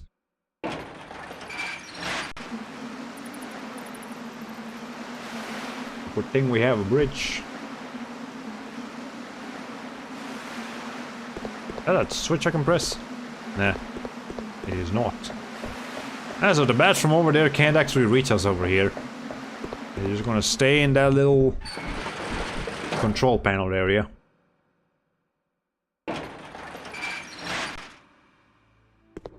I see something shining down there, and also bowgun, you know, bolts. And there's also a shadow right on top of us. Okay. There's a control panel over there. Completely blocked by the load. Basically just no access. Control panel for the shutter. The marking above the keyhole read K402. Guess we'll need key K402 to get in there. Actually, we haven't found that many keys in this game so far. Resident Evil 1 was like bombarding you with keys starting out, but no, we actually have more interesting healing items here. Not healing items, key items. Sure.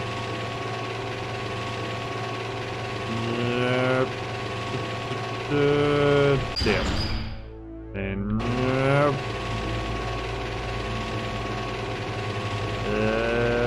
Hey.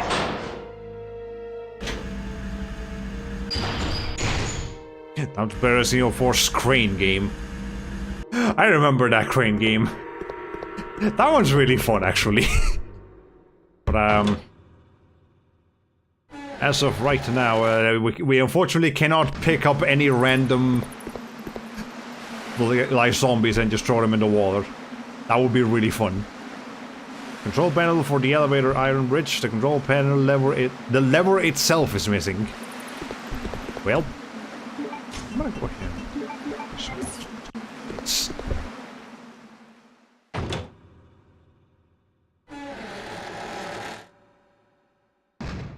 Okay, well, we can now access that control panel.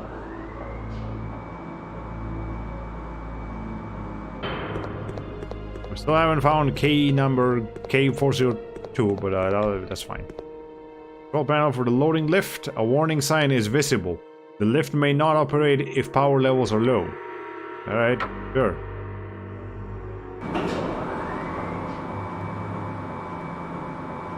I should have figured there were gonna be a bunch of fucking zombies in there.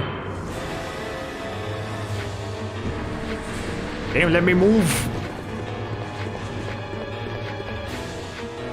Okay, can I not reach the key from here? That would be so convenient. Okay. I would have tried to run past them, but no, that's too many. I'm gonna thin their numbers a little bit. Okay, Let me leave the room and come back in there. See if that resets their position so they're not all going right after me. Okay. Good old pluggable levels, can't leave the office without it. They actually just go back in the little place. Raphael.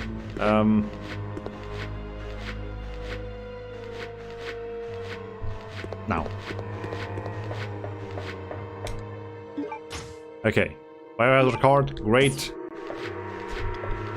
Oh, that guy's fast.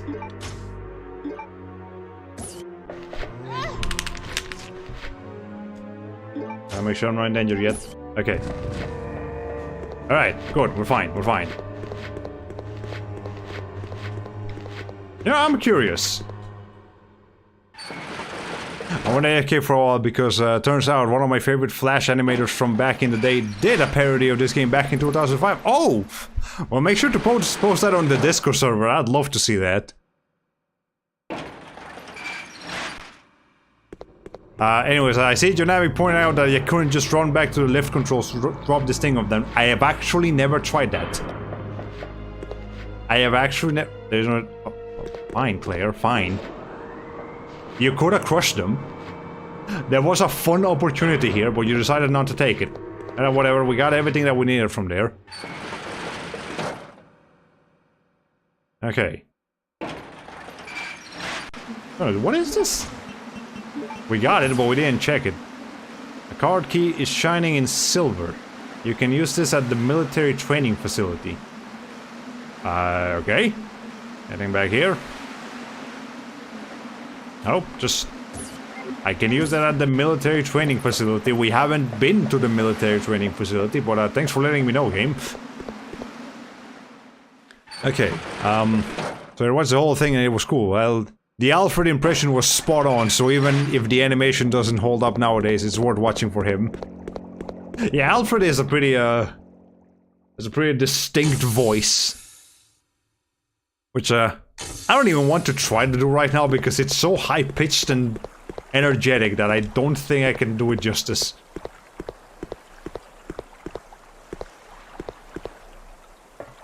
Anyway, to go down the ladder. I will need to come back down here when I have a lever. So, when I get that lever is when I will go ahead and also, grab the Navy SEAL that's in the middle of that road then. In the palace. It was made by Legendary Frog et al. Never ever heard of him? Legendary Frog. Does not ring a bell, no. Very popular from the 2000s Newgrounds. See. Imagine if they called it Resident Evil.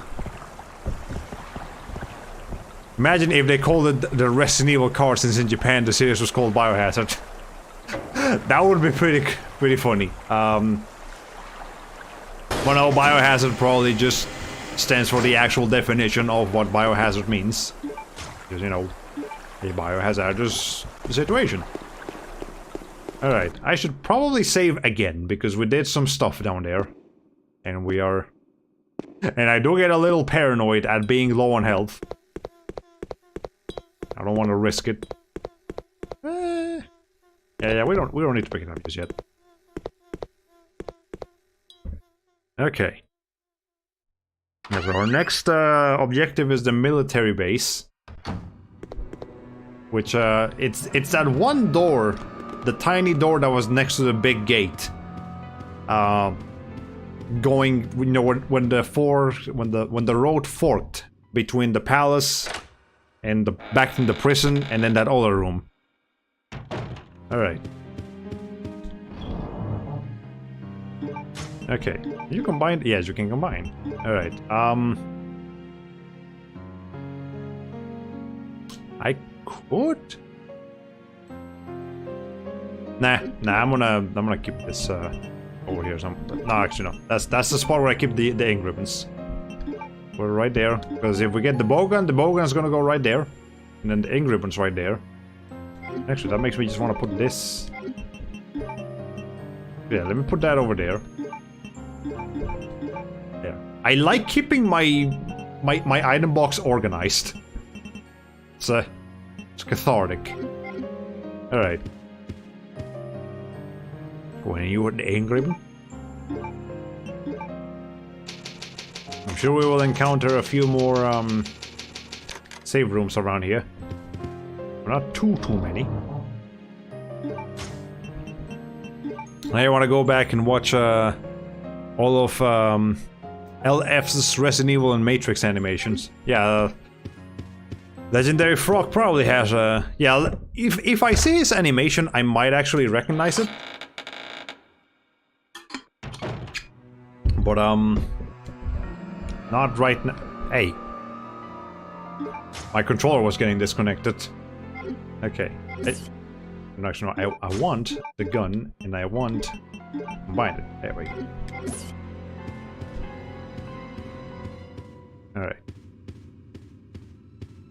It's kind of crazy that this is still the only save room we've encountered in the game so far. You know, I could be going about this a little faster, but still, like... Roughly 2 hours into our... You know, a little over 2 hours into our playthrough. Only one save room.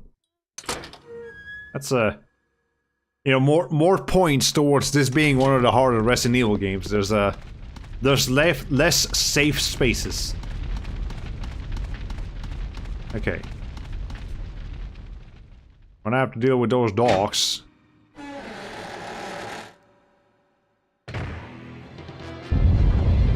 Or not. Fuck, I forgot about this thing.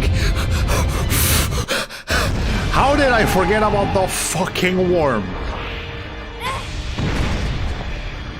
How did I forget about the goddamn worm?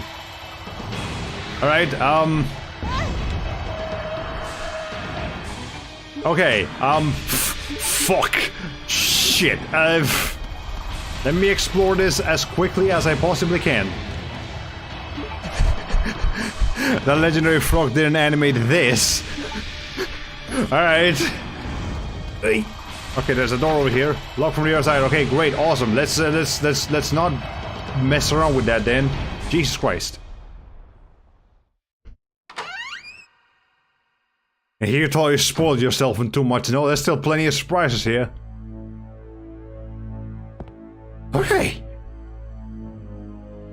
Yeah, note to self, giant fucking worm. It makes a return in Resident Evil 3 too. Yeah, I remember I remember the worm in Resident Evil 3. I forgot it, and I remember that it shows up later in the game in here. I forgot that it showed up earlier too. I forgot exactly when it showed up. That's my problem. Okay, well, we're getting plenty of bowgun arrows now, so I smell a bowgun in our immediate future. Okay. Well, what's this? Card reader silver in color. Well, we can use our silver card. Oh, well, I guess we don't need to use our silver card, never mind. Go upstairs, do what we can find. There's two doors. Let's go down this one. Doorknob is missing. Door stuck, door stuck. Have you thought about playing any of the Resident Evil Remake games? Yes, I actually do want to play pretty much all of the Resident Evil remakes. But I want to kind of get through the older games first. I was debating between playing this and Resident Evil 3. We will definitely play Resident Evil 3 on stream at some point. I love that game as well. It's definitely worth checking out. And I might even do like an additional playthrough on stream of Resident Evil 1 and 2. Maybe in like the harder difficulties. Just so we can spice it up a little bit from the last time I streamed them. That would be cool. Same for the Resident Evil Remake 1, we did stream that one. But yeah, I just kind of grew up with the older Resident Evil games, so I'm more interested in playing them as opposed to remakes. But yes, there's a lot of value in the remakes as well. Anyways, there's nothing useful here. Nothing in the coat. Right over here. Okay. Nothing useful here. It's too dark to see inside. Can we illuminate it? Well, I can see inside a little better now, but I guess it's still too dark. Yeah, well, we'll try it. Roll pluggable doorknobs. Literally can't leave home without it. Literally. Yes, what's this? Emergency door lock system activating. Door says bioexperiment room. Abnormal air. I can't enter the pass number. Okay, well. So we need to fix the air. I don't know if it's the air pressure or if there's poison gas in there or whatever, but whatever, it's bloodstain. Are they conducting animal experiments here? Well, we have encountered zombie dogs, Claire. Which you have encountered before in Resident Evil 2, so it's not like you should be that surprised about it. But whatever. Oh, there was a bow gun on top of my paper that I was trying to grab. But yes, I will grab the bow gun, thank you. There's a file. Memo on the pass number.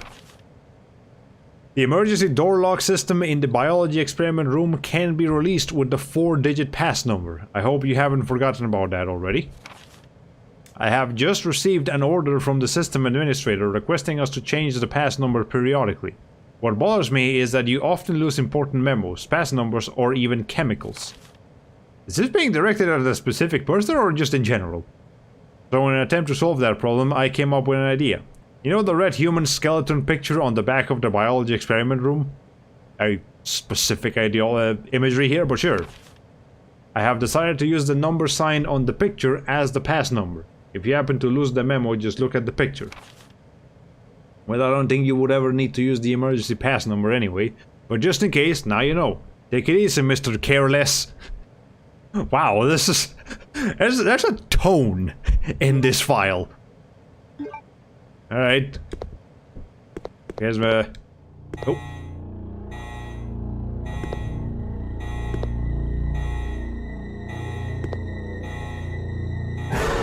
Oh. Is that Mr. Careless? I can't get the door open! Shit.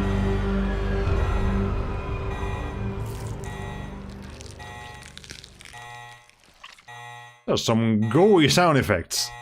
There appears to be no one around. A red picture is hanging in the back. I see the skeleton.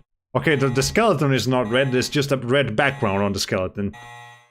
I can't see the number from here. Kinda hard to see, yeah.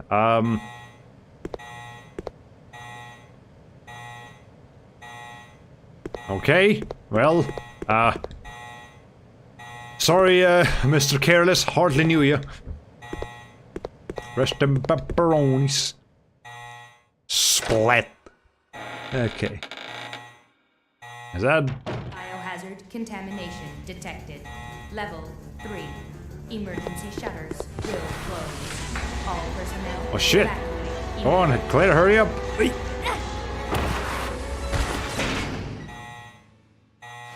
What? That was close. Okay. So we could have actually come here first, before going to the palace, and grabbed the bow gun. We could have done that first. I didn't do that because I don't think we need the bow gun yet. But yeah, you could have done that if you wanted to.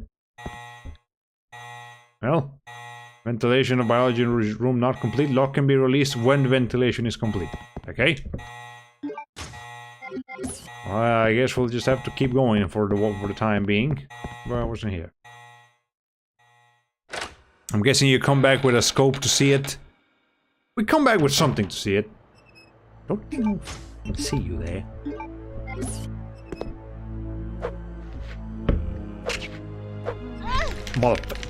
You know what? That's fine, because getting bit by a zombie from the floor is an instant kill for them, because you kick them in the fucking face.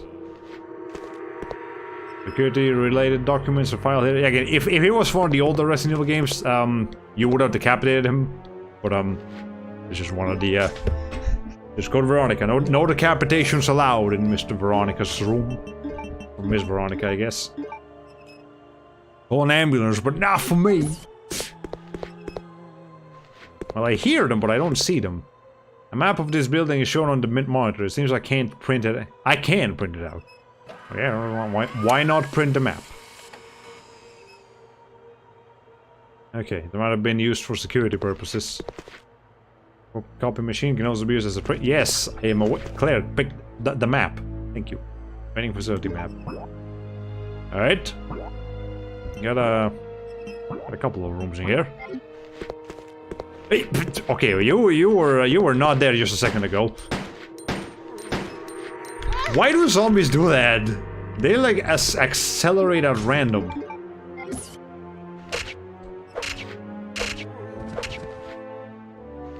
Okay. You know what, this might be a good chance to use the bow gun just to show it off.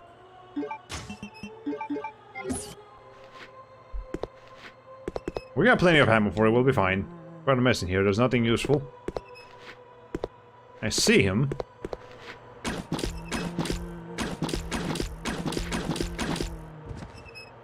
It works pretty much like the handgun, really. Oh, but it might actually do more damage. Maybe? Not sure, but yeah, it and the handgun are both efficient at killing zombies. Oh!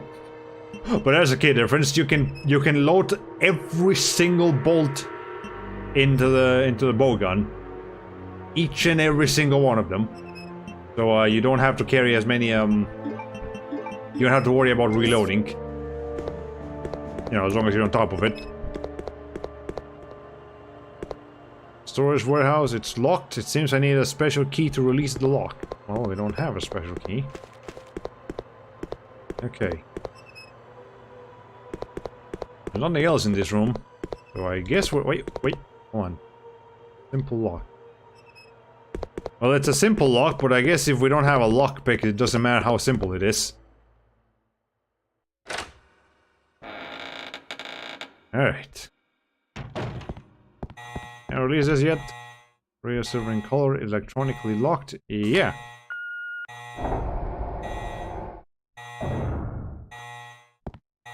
Okay, no zombies in there.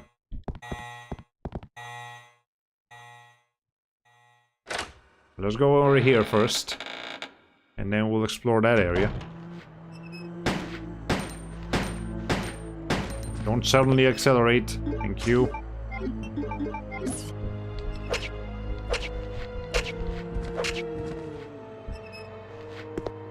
Okay, yeah, now he's dead.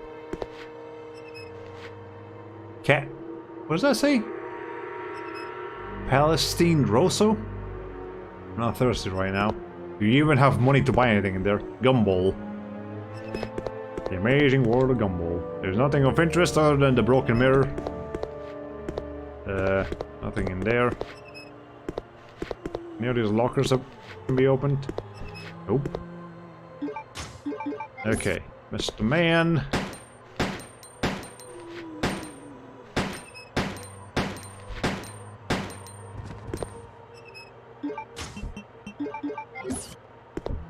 Oh, he's dead. Never mind. Okay. Well, note to self: shooting them on the feet will not make it easier for them to fall. It might actually make it harder for them to fall. Well, there's two guys in there. Ow! You fucking stop that! Christ! Okay, whatever. We're back to caution. I like being in fine status, but we'll deal with it. What does this look like? Bioshock? Ain't nothing for you in them vending machines. Ay. Another one here. Hey, more bowgun arrows. Plenty of those. We should probably switch to that if we start running low on handgun ammo. Are you dead? Just not pointing at him. More bowgun. Wow. 90 bowgun arrows in one room. Floor all over his body. And cockroaches too. Ew. Alright.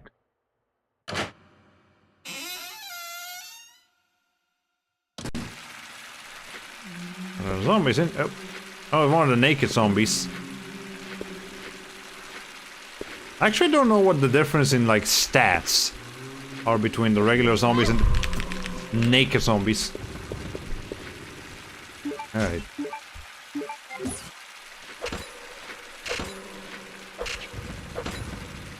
Maybe yeah, I think the naked zombies might just be weaker. A sauna. There's a lot of hot air inside. Well, yeah, that's what a sauna works like, Claire. Alright.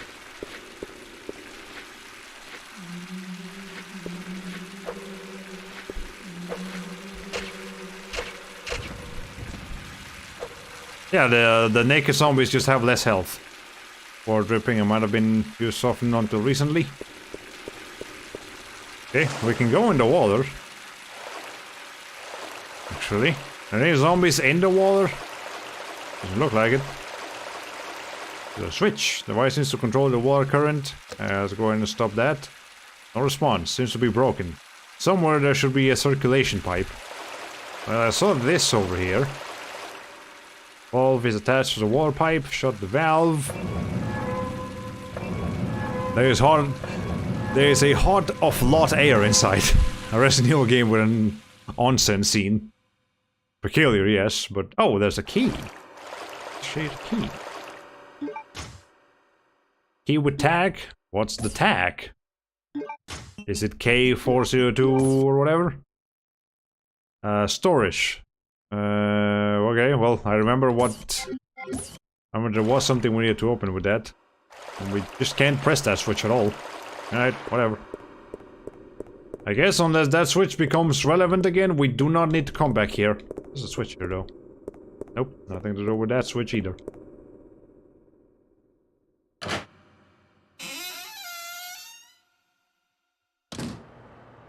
Are you gonna wake up? I guess not. Okay, it's actually just dead. So it's kind of hard to tell when it's a zombie and when it's just an actual dead person.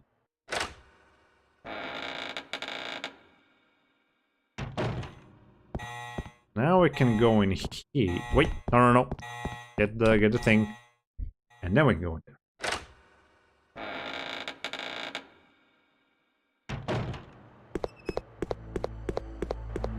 I don't remember if any of these rooms have respawning zombies. The only place I know for a fact has respawning zombies is the cemetery in the what's the name of it?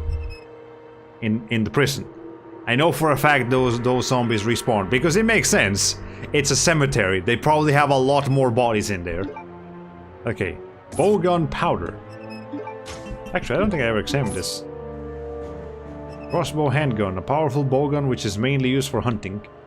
Hunting zombies is what we are. An iron-made arrow for use with a bowgun. And then this thing. This is gunpowder for a bowgun arrow. So we can actually combine these with that and make gunpowder arrow. An iron bow combined with gunpowder, so these explode. Kind of similar to the grenade launcher, how you can load like multiple kinds of grenades in that. You can also load multiple kinds of arrows in here. Though I believe this is it. It's just regular bowguns and explosive bowguns. So we can do this. So we can then do this. Make a little bit of room. Alright. And I might actually be needing this explosive ones. Sooner rather than later. Of all the things, I find the occasional mechanical creak and squeak to be the spookiest around the sound effects in these rooms. Yeah, it's... Well, speaking of creaks and squeaks... Now, hold on. Hey! Hey! Sure like that. Game. A good thing I explored the other rooms before I explored that.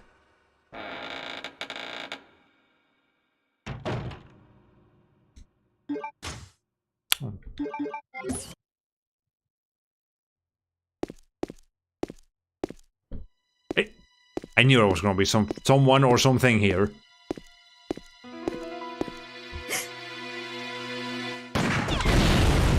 Nail.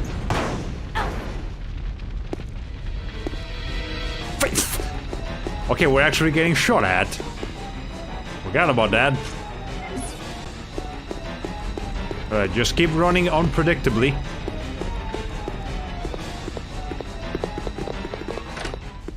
He actually shot me. I mean, I saw her take damage, but I might have been from the fire. Okay. Well, not fuck himself. Indentation on the indigo blue plate. Looks just like the one in the prison by the guillotine. The relief is carved. It looks very old. Okay.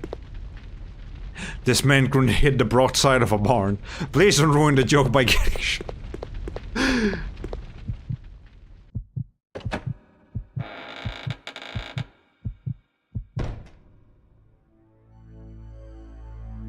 Okay, nothing here.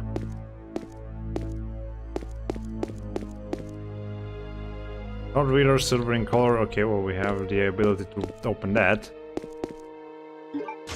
Handgun bullets, I will take those. More handgun bullets, I will also take those. Okay. Newspaper here. Let me check something. Where are we? Yeah. One here.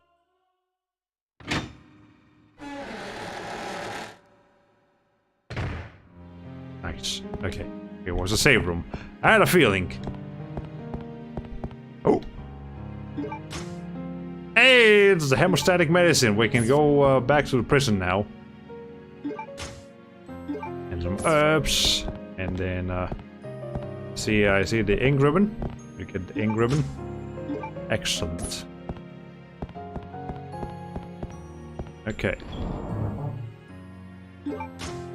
Well, at least you're on the second floor. Now, no dogs or zombies coming through the windows here. Has there ever been a Resident Evil game where that happens? No.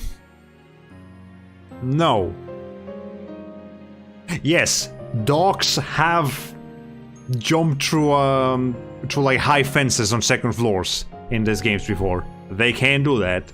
Not zombies, but zombie dogs. They can do that. Okay, I will put the hemostatic medicine down here. I do not actually need it right now. I also... okay, I might need that. But I don't need this. If I do this, will it combine the herbs? No, it will not. Okay. I'm gonna change this for... actually, I'm gonna go ahead and combine these herbs. I can save my red herbs for later. But when I find some blue herbs, combine them with that. And yeah. Okay, what else do I need from here? My inventory is a little loaded right now. I guess I should consider taking something out. Here, let's do this. We'll save these for... well, I mean, we might find some more of those and that might take up inventory room anyways. Put the knife away, but... oh, no, the knife's too useful in this game. Alright, we'll save and see how I feel about that. Okay. And we've been streaming for 2 hours, 39 minutes. I will go until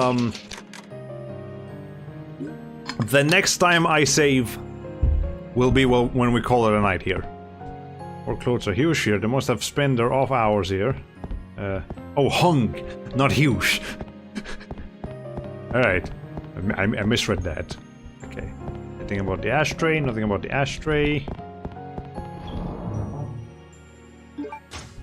Alright. There we go. Get out of here.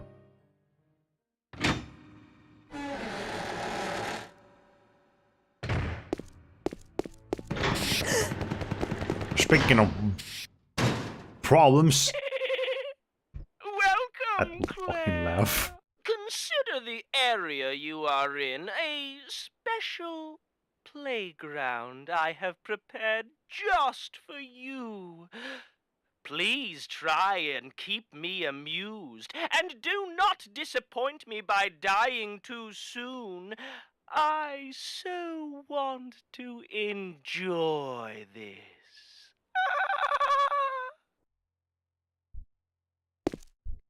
It's like he has a different laugh every time.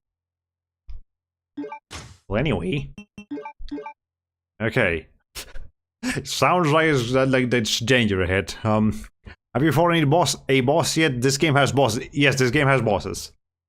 It takes a while to get to the first boss. There will be a lot more bosses in like the second half of the game, but the first half is mostly about the enemies, the regular enemies. But yes, we will fight bosses in this first half. So I believe if we had actually tried to go through this door first and had gotten that cutscene, we would have nonetheless had this like very slow opening of the door animation for the save room. Because Claire doesn't actually know if that's a save room or not. Alright. Come on. Why?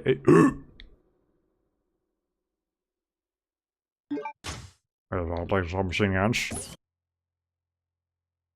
And there's ammo for the submachine guns down there. A good thing we have just enough room for that. Now we can trade these for Steve. For Steve's luggers. Ingram.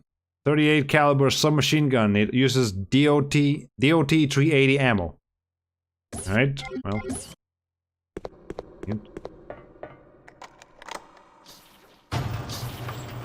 Look at this fucking thing.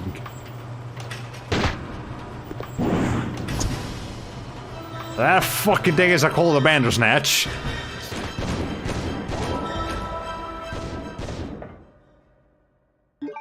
Alright. They're not that tough as you have with this thing, but they are disgusting looking creatures. But this is a normal recurring enemy, by the way. This is not a boss fight. I had nightmares about this thing when I was a kid. It was so fucking creepy looking. They're not that tough. For a moment I was thinking I was gonna be this game's Mr. X. No. No. There's this game doesn't have a Mr. X. So that was a camera angle.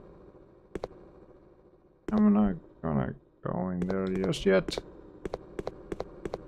I mean, we still need to get the Oh, fucking hell. Jesus Christ. Actually scared me.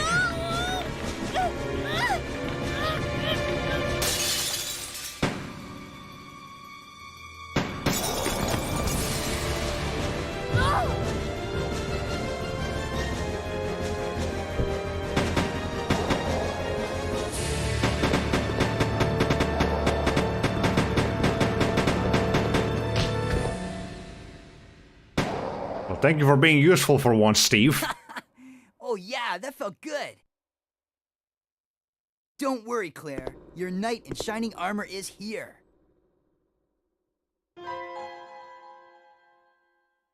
You wish. But thanks for the help. See? This is why you need me. I got your back. Whatever.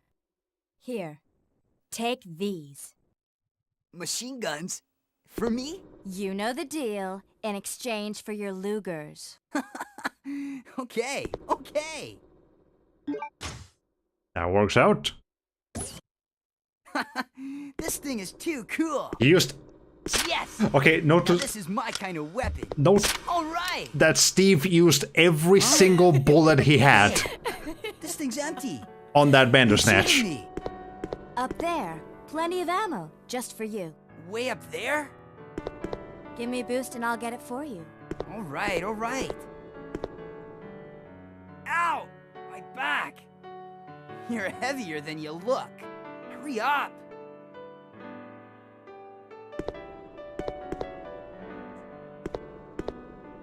Happy now? Also, that was just a single ammo clip. Now that your knight has made his appearance, he can join you in your descent into death. thanks for the exposition, Alfred. There's a thing Okay, down there. let's do it. On the other side. Wait here, Claire. Time to test out my new toy. So yeah, we actually get to we get to play as Steve for a little bit.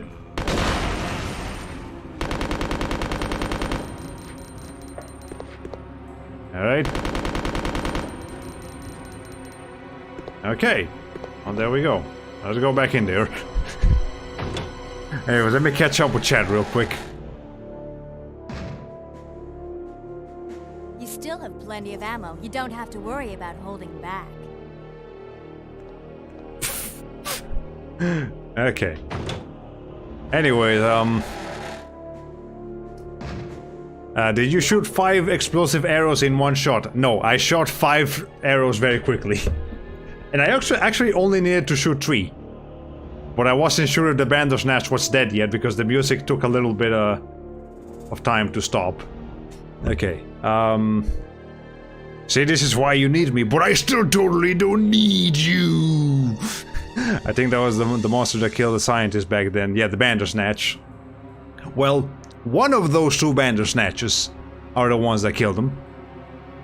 He's so gonna die. Maybe. I'm not. He could. He might not. You never know that. Card reader indigo blue in color. It's electronically locked. Well, I see that grenade launcher down there. Can I have it? Steve, can you just, like, rip this thing open since you're our knight in shining armor? Okay. Cannot be used with a submachine gun. So there are things in here, just not things for Steve. Oh! Actually, in fact, I see it. It's explosive rounds. We have a map. No, really? Flash animation didn't show anyone's death except for that scientist, so I certainly don't know. Well, maybe that's a good thing that they didn't spoil any potential deaths for you.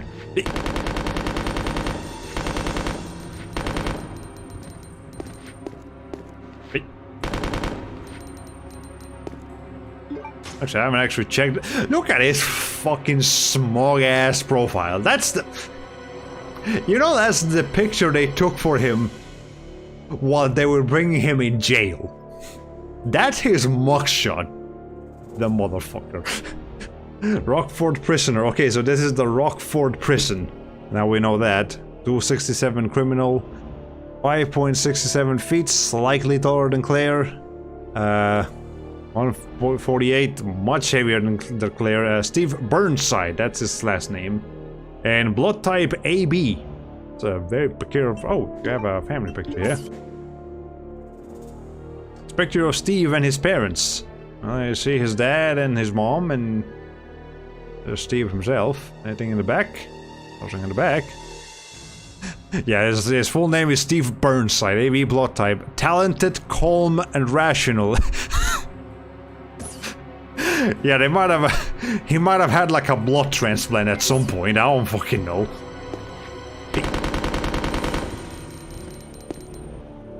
Yeah, he's dead. Okay.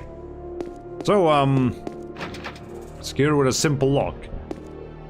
You can actually, well, I'll go into it a little later.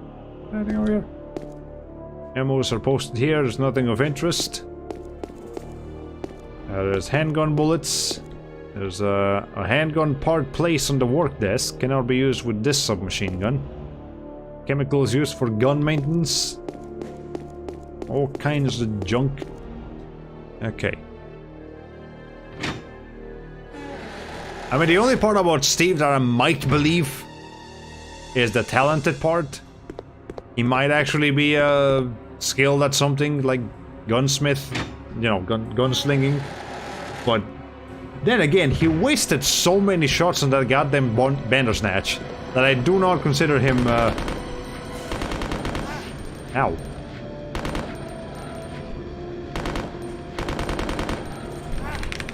Hey, back off. There we go. I think the zombie died just from being in proximity to the thing. Alright, that's fine. Still got plenty of ammo here. So what do you do with Steve if you run out of ammo? Well, you can still progress through the level if you run out of ammo, just can't fight back anymore. It's a machine used for ventilation. It seems to have been in use for a long time. Over the grid there's an indigo blue card reader. We do not get poison of this. Gas for the freezing device is leaking out. The ventilation device is working. So the ventilation device is working, and that's why we don't take damage. I guess it's not poison gas, it's just cooling gas. Coolant. Alright, over here. Caution, breaker may fail due to overload. In case of failure, raise the lever as illustrated. Can't really... The ventilation device will resume operation. Alright.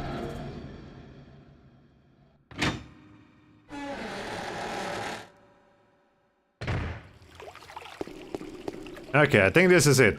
Yeah, this is the, It was dirty work, but this area is now clean. So the dialogue of Steve here will change depending on how many zombies you killed on your way here. Pretty cool, actually. Full detail. You see? This thing is a lot more reliable than any person. What?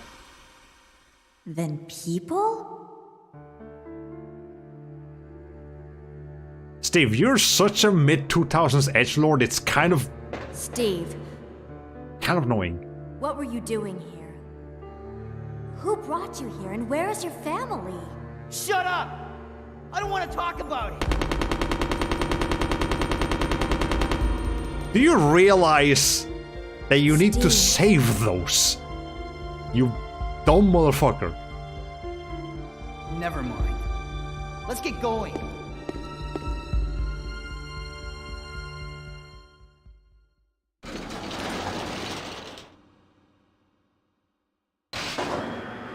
Now we should probably come back here with Claire once we have an indigo cart. Oh man.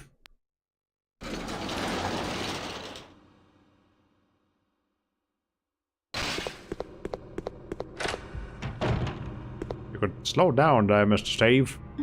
Whatever. The grip is nicely decorated. He uses 30 Luger rounds. Did Steve actually shoot 30 times? Back then, I don't know, I wasn't keeping count, but it's worth revisiting to just double check. Here's another indigo one. Yeah, we're definitely gonna need an indigo card sooner rather than later. But yeah, this is one of the main reasons why Steve is a mostly disliked character by the community. It's kind of a waste. It's wasteful. He's got a bit of an annoying voice. He definitely has an annoying personality. And it feels almost out of place in the situation we're in. Like you would expect someone in a survival setting to be at least a little bit more rational. But no. I can't descend from here. Well, never mind. Fuck!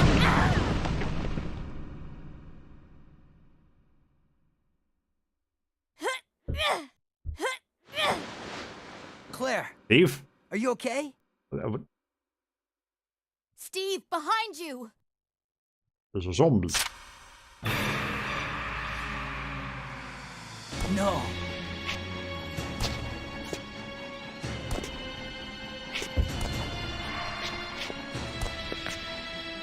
What's wrong, Steve? Shoot him! Wait! I can't! No! Steve!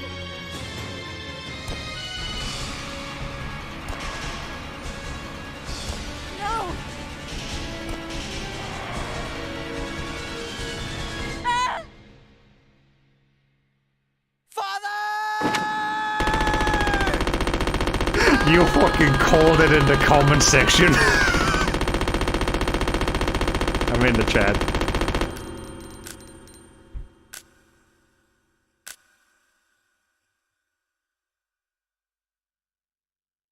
Steve.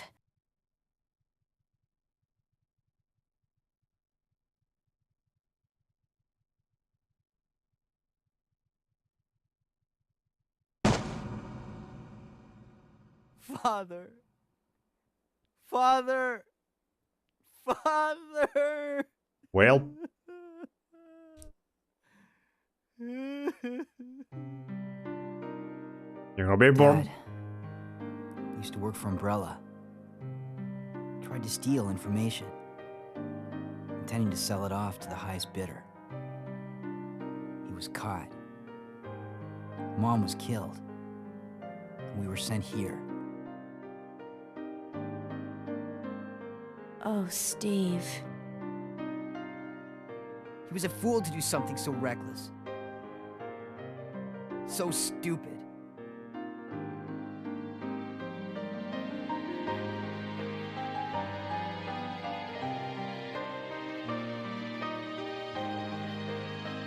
It's okay now. Just rest. Well, I guess we get a little bit of backstory on Steve. That's why he, I guess that explains why he's so, like, detached from people, because he's just had a very, very rough life up to this point. Now, does that excuse his behavior? I don't know, that's up to you to decide. Does this make you like Steve better? I don't know, that's up to you to decide. But, well, it was an important cutscene nonetheless. I should leave him alone for now. He has no way to defend himself anymore because he once again wasted all his goddamn bullets. He only needed to shoot like a couple of times. Anyways, there is definitely a video compilation online of like every one of Steve's quotes leading up to that part where he would say something different depending on how many zombies you kill. I don't remember what he says if you don't kill any zombies. It's probably something along the lines of like, oh man, that was dangerous. Good thing we're safe now. Because I guess you were, because you know it reflects that the player was trying to be more cautious, more careful. Whereas if you kill every single fucking zombie like I did, you know, he's trying to feel like a badass here. He's just trying to kill everything. The imagery appears to be telling a legend. Is it now? Can't really discern the legend, but maybe it is telling a legend. Who knows? Alright, well, let's just get out of here.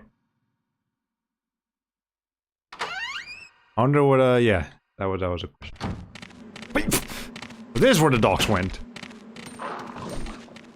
Okay, let's try that again from a better position.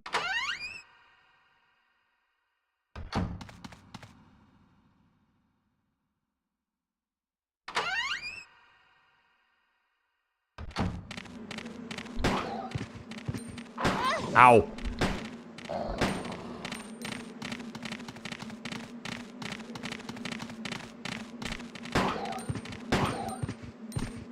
Can I do a thing here?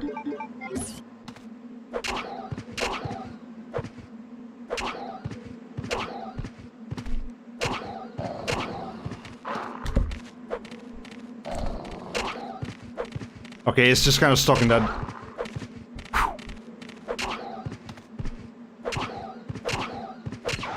Alright. Okay. That's a...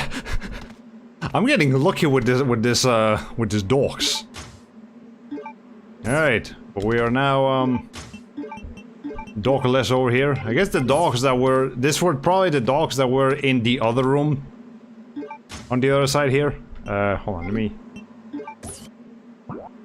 Yeah, because on the other side of this room is the entrance where that giant worm is. So the dogs probably moved to this, this room here. Okay. I can't help but notice the giant fucking tank. What tank is being displayed here? This could be suited to Alfred's tastes. Very much so. Okay.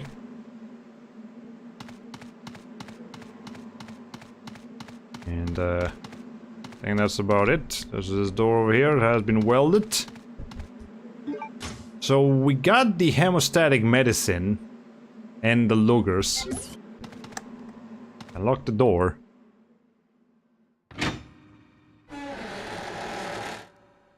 Okay.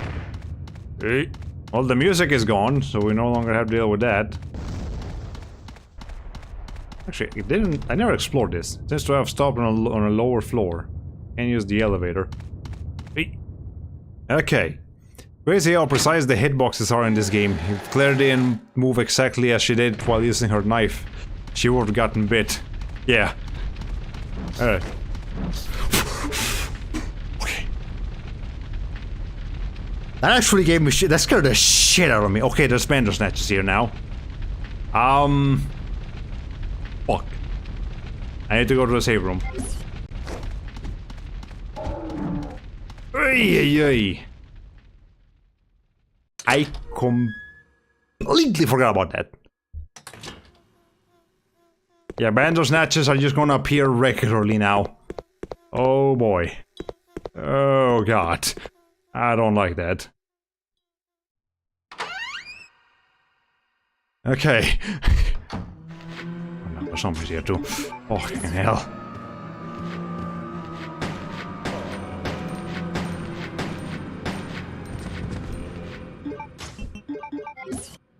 I'm gonna clear this room out. I do not feel like dealing with zombies in here. There's a guy right there. You know what? No, you're too close to too many pillars. Get out of here. Get out of there. Is that guy going down the stairs? Doesn't seem like it. Okay, come here. It's like when hunters populated the mansions in Resident Evil 1, yeah. Now, overall, Bandersnatches are not nearly as threatening as hunters. For starters, Bandersnatches do not have an instant kill move like hunters do.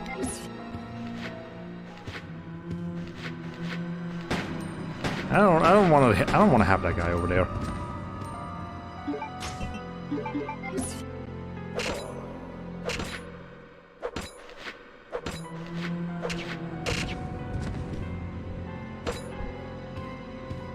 Okay. Is it on the open now? No. Alright. There were just randomly zombies in here again. Well, there were never...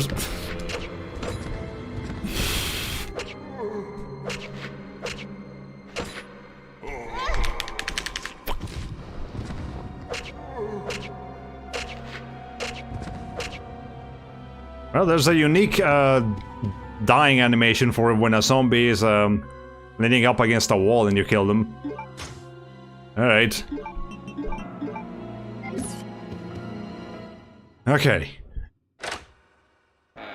Yeah, we're gonna just go ahead and put the loggers in there and call it a night. That I feel like that that Bandersnatch jump scare actually actually drained me a little bit. That was kind of fucking scary. I was actually not expecting that. I remember the first like 2 hours of this game pretty vividly. From here onwards, I'm gonna forget a couple of things. I'm gonna get surprised a couple of times. Alright. But we're not gonna go through that door first thing tomorrow. We are going to get the hemostatic medicine and give it to Mr. Juan. Actually, no, we're not. Because we still need the insignia to go into the prison properly. But we definitely don't need this anymore. Okay. Do I need to carry all this shit with me? Not entirely, but I'm gonna take it anyway. I'm gonna take it anyway, just to be safe. Okay. So will you continue this some other day? Yes, I might stream this again tomorrow, honestly. I mean, I'm off tomorrow. I'll be off until this coming Friday. So I've got plenty of time still.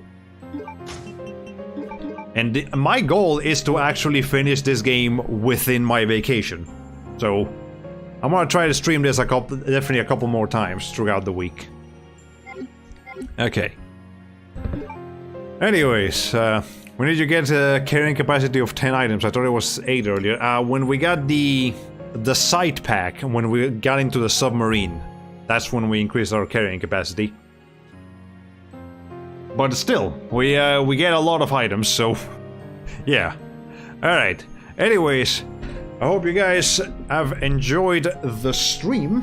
I definitely am enjoying the game. We definitely got a little bit more population on the stream today, so that was nice. And for anybody watching the archive, I hope you look forward to more. It will be available on. It is currently available on YouTube right now because this is how YouTube works nowadays. And Twitch will have it available for 7 days because they lowered the freaking stay of a VOD for 7 days unless you're like a Prime member or whatever. It's some bullshit. But anyways, yeah, we'll resume with this. But I'm not gonna guarantee that I'm going to stream tomorrow, but I might. There's a chance. There's a good possibility that I will stream again tomorrow. I will let you guys know for sure in the Discord server, and otherwise, that's pretty much the only place to follow me right now because I don't really use Twitter anymore. I only use it to like follow artists and game developers. And I guess I should probably start doing Newgrounds a little bit more. It was 14 days. No, it's a week and a half. So not 7 days, not 14 days. 10 days, I think, is how much. Well, anyway, I'll go ahead and pause the game now, and we can go back to our BRB screen for those of you guys who missed it earlier. So I'll just let this playing for a little while, and you guys can have a great rest of your night, rest of your week. Hope you are having a good Easter and all of that good stuff. And yeah, all right. You guys have a good one. See you next time. Bye bye.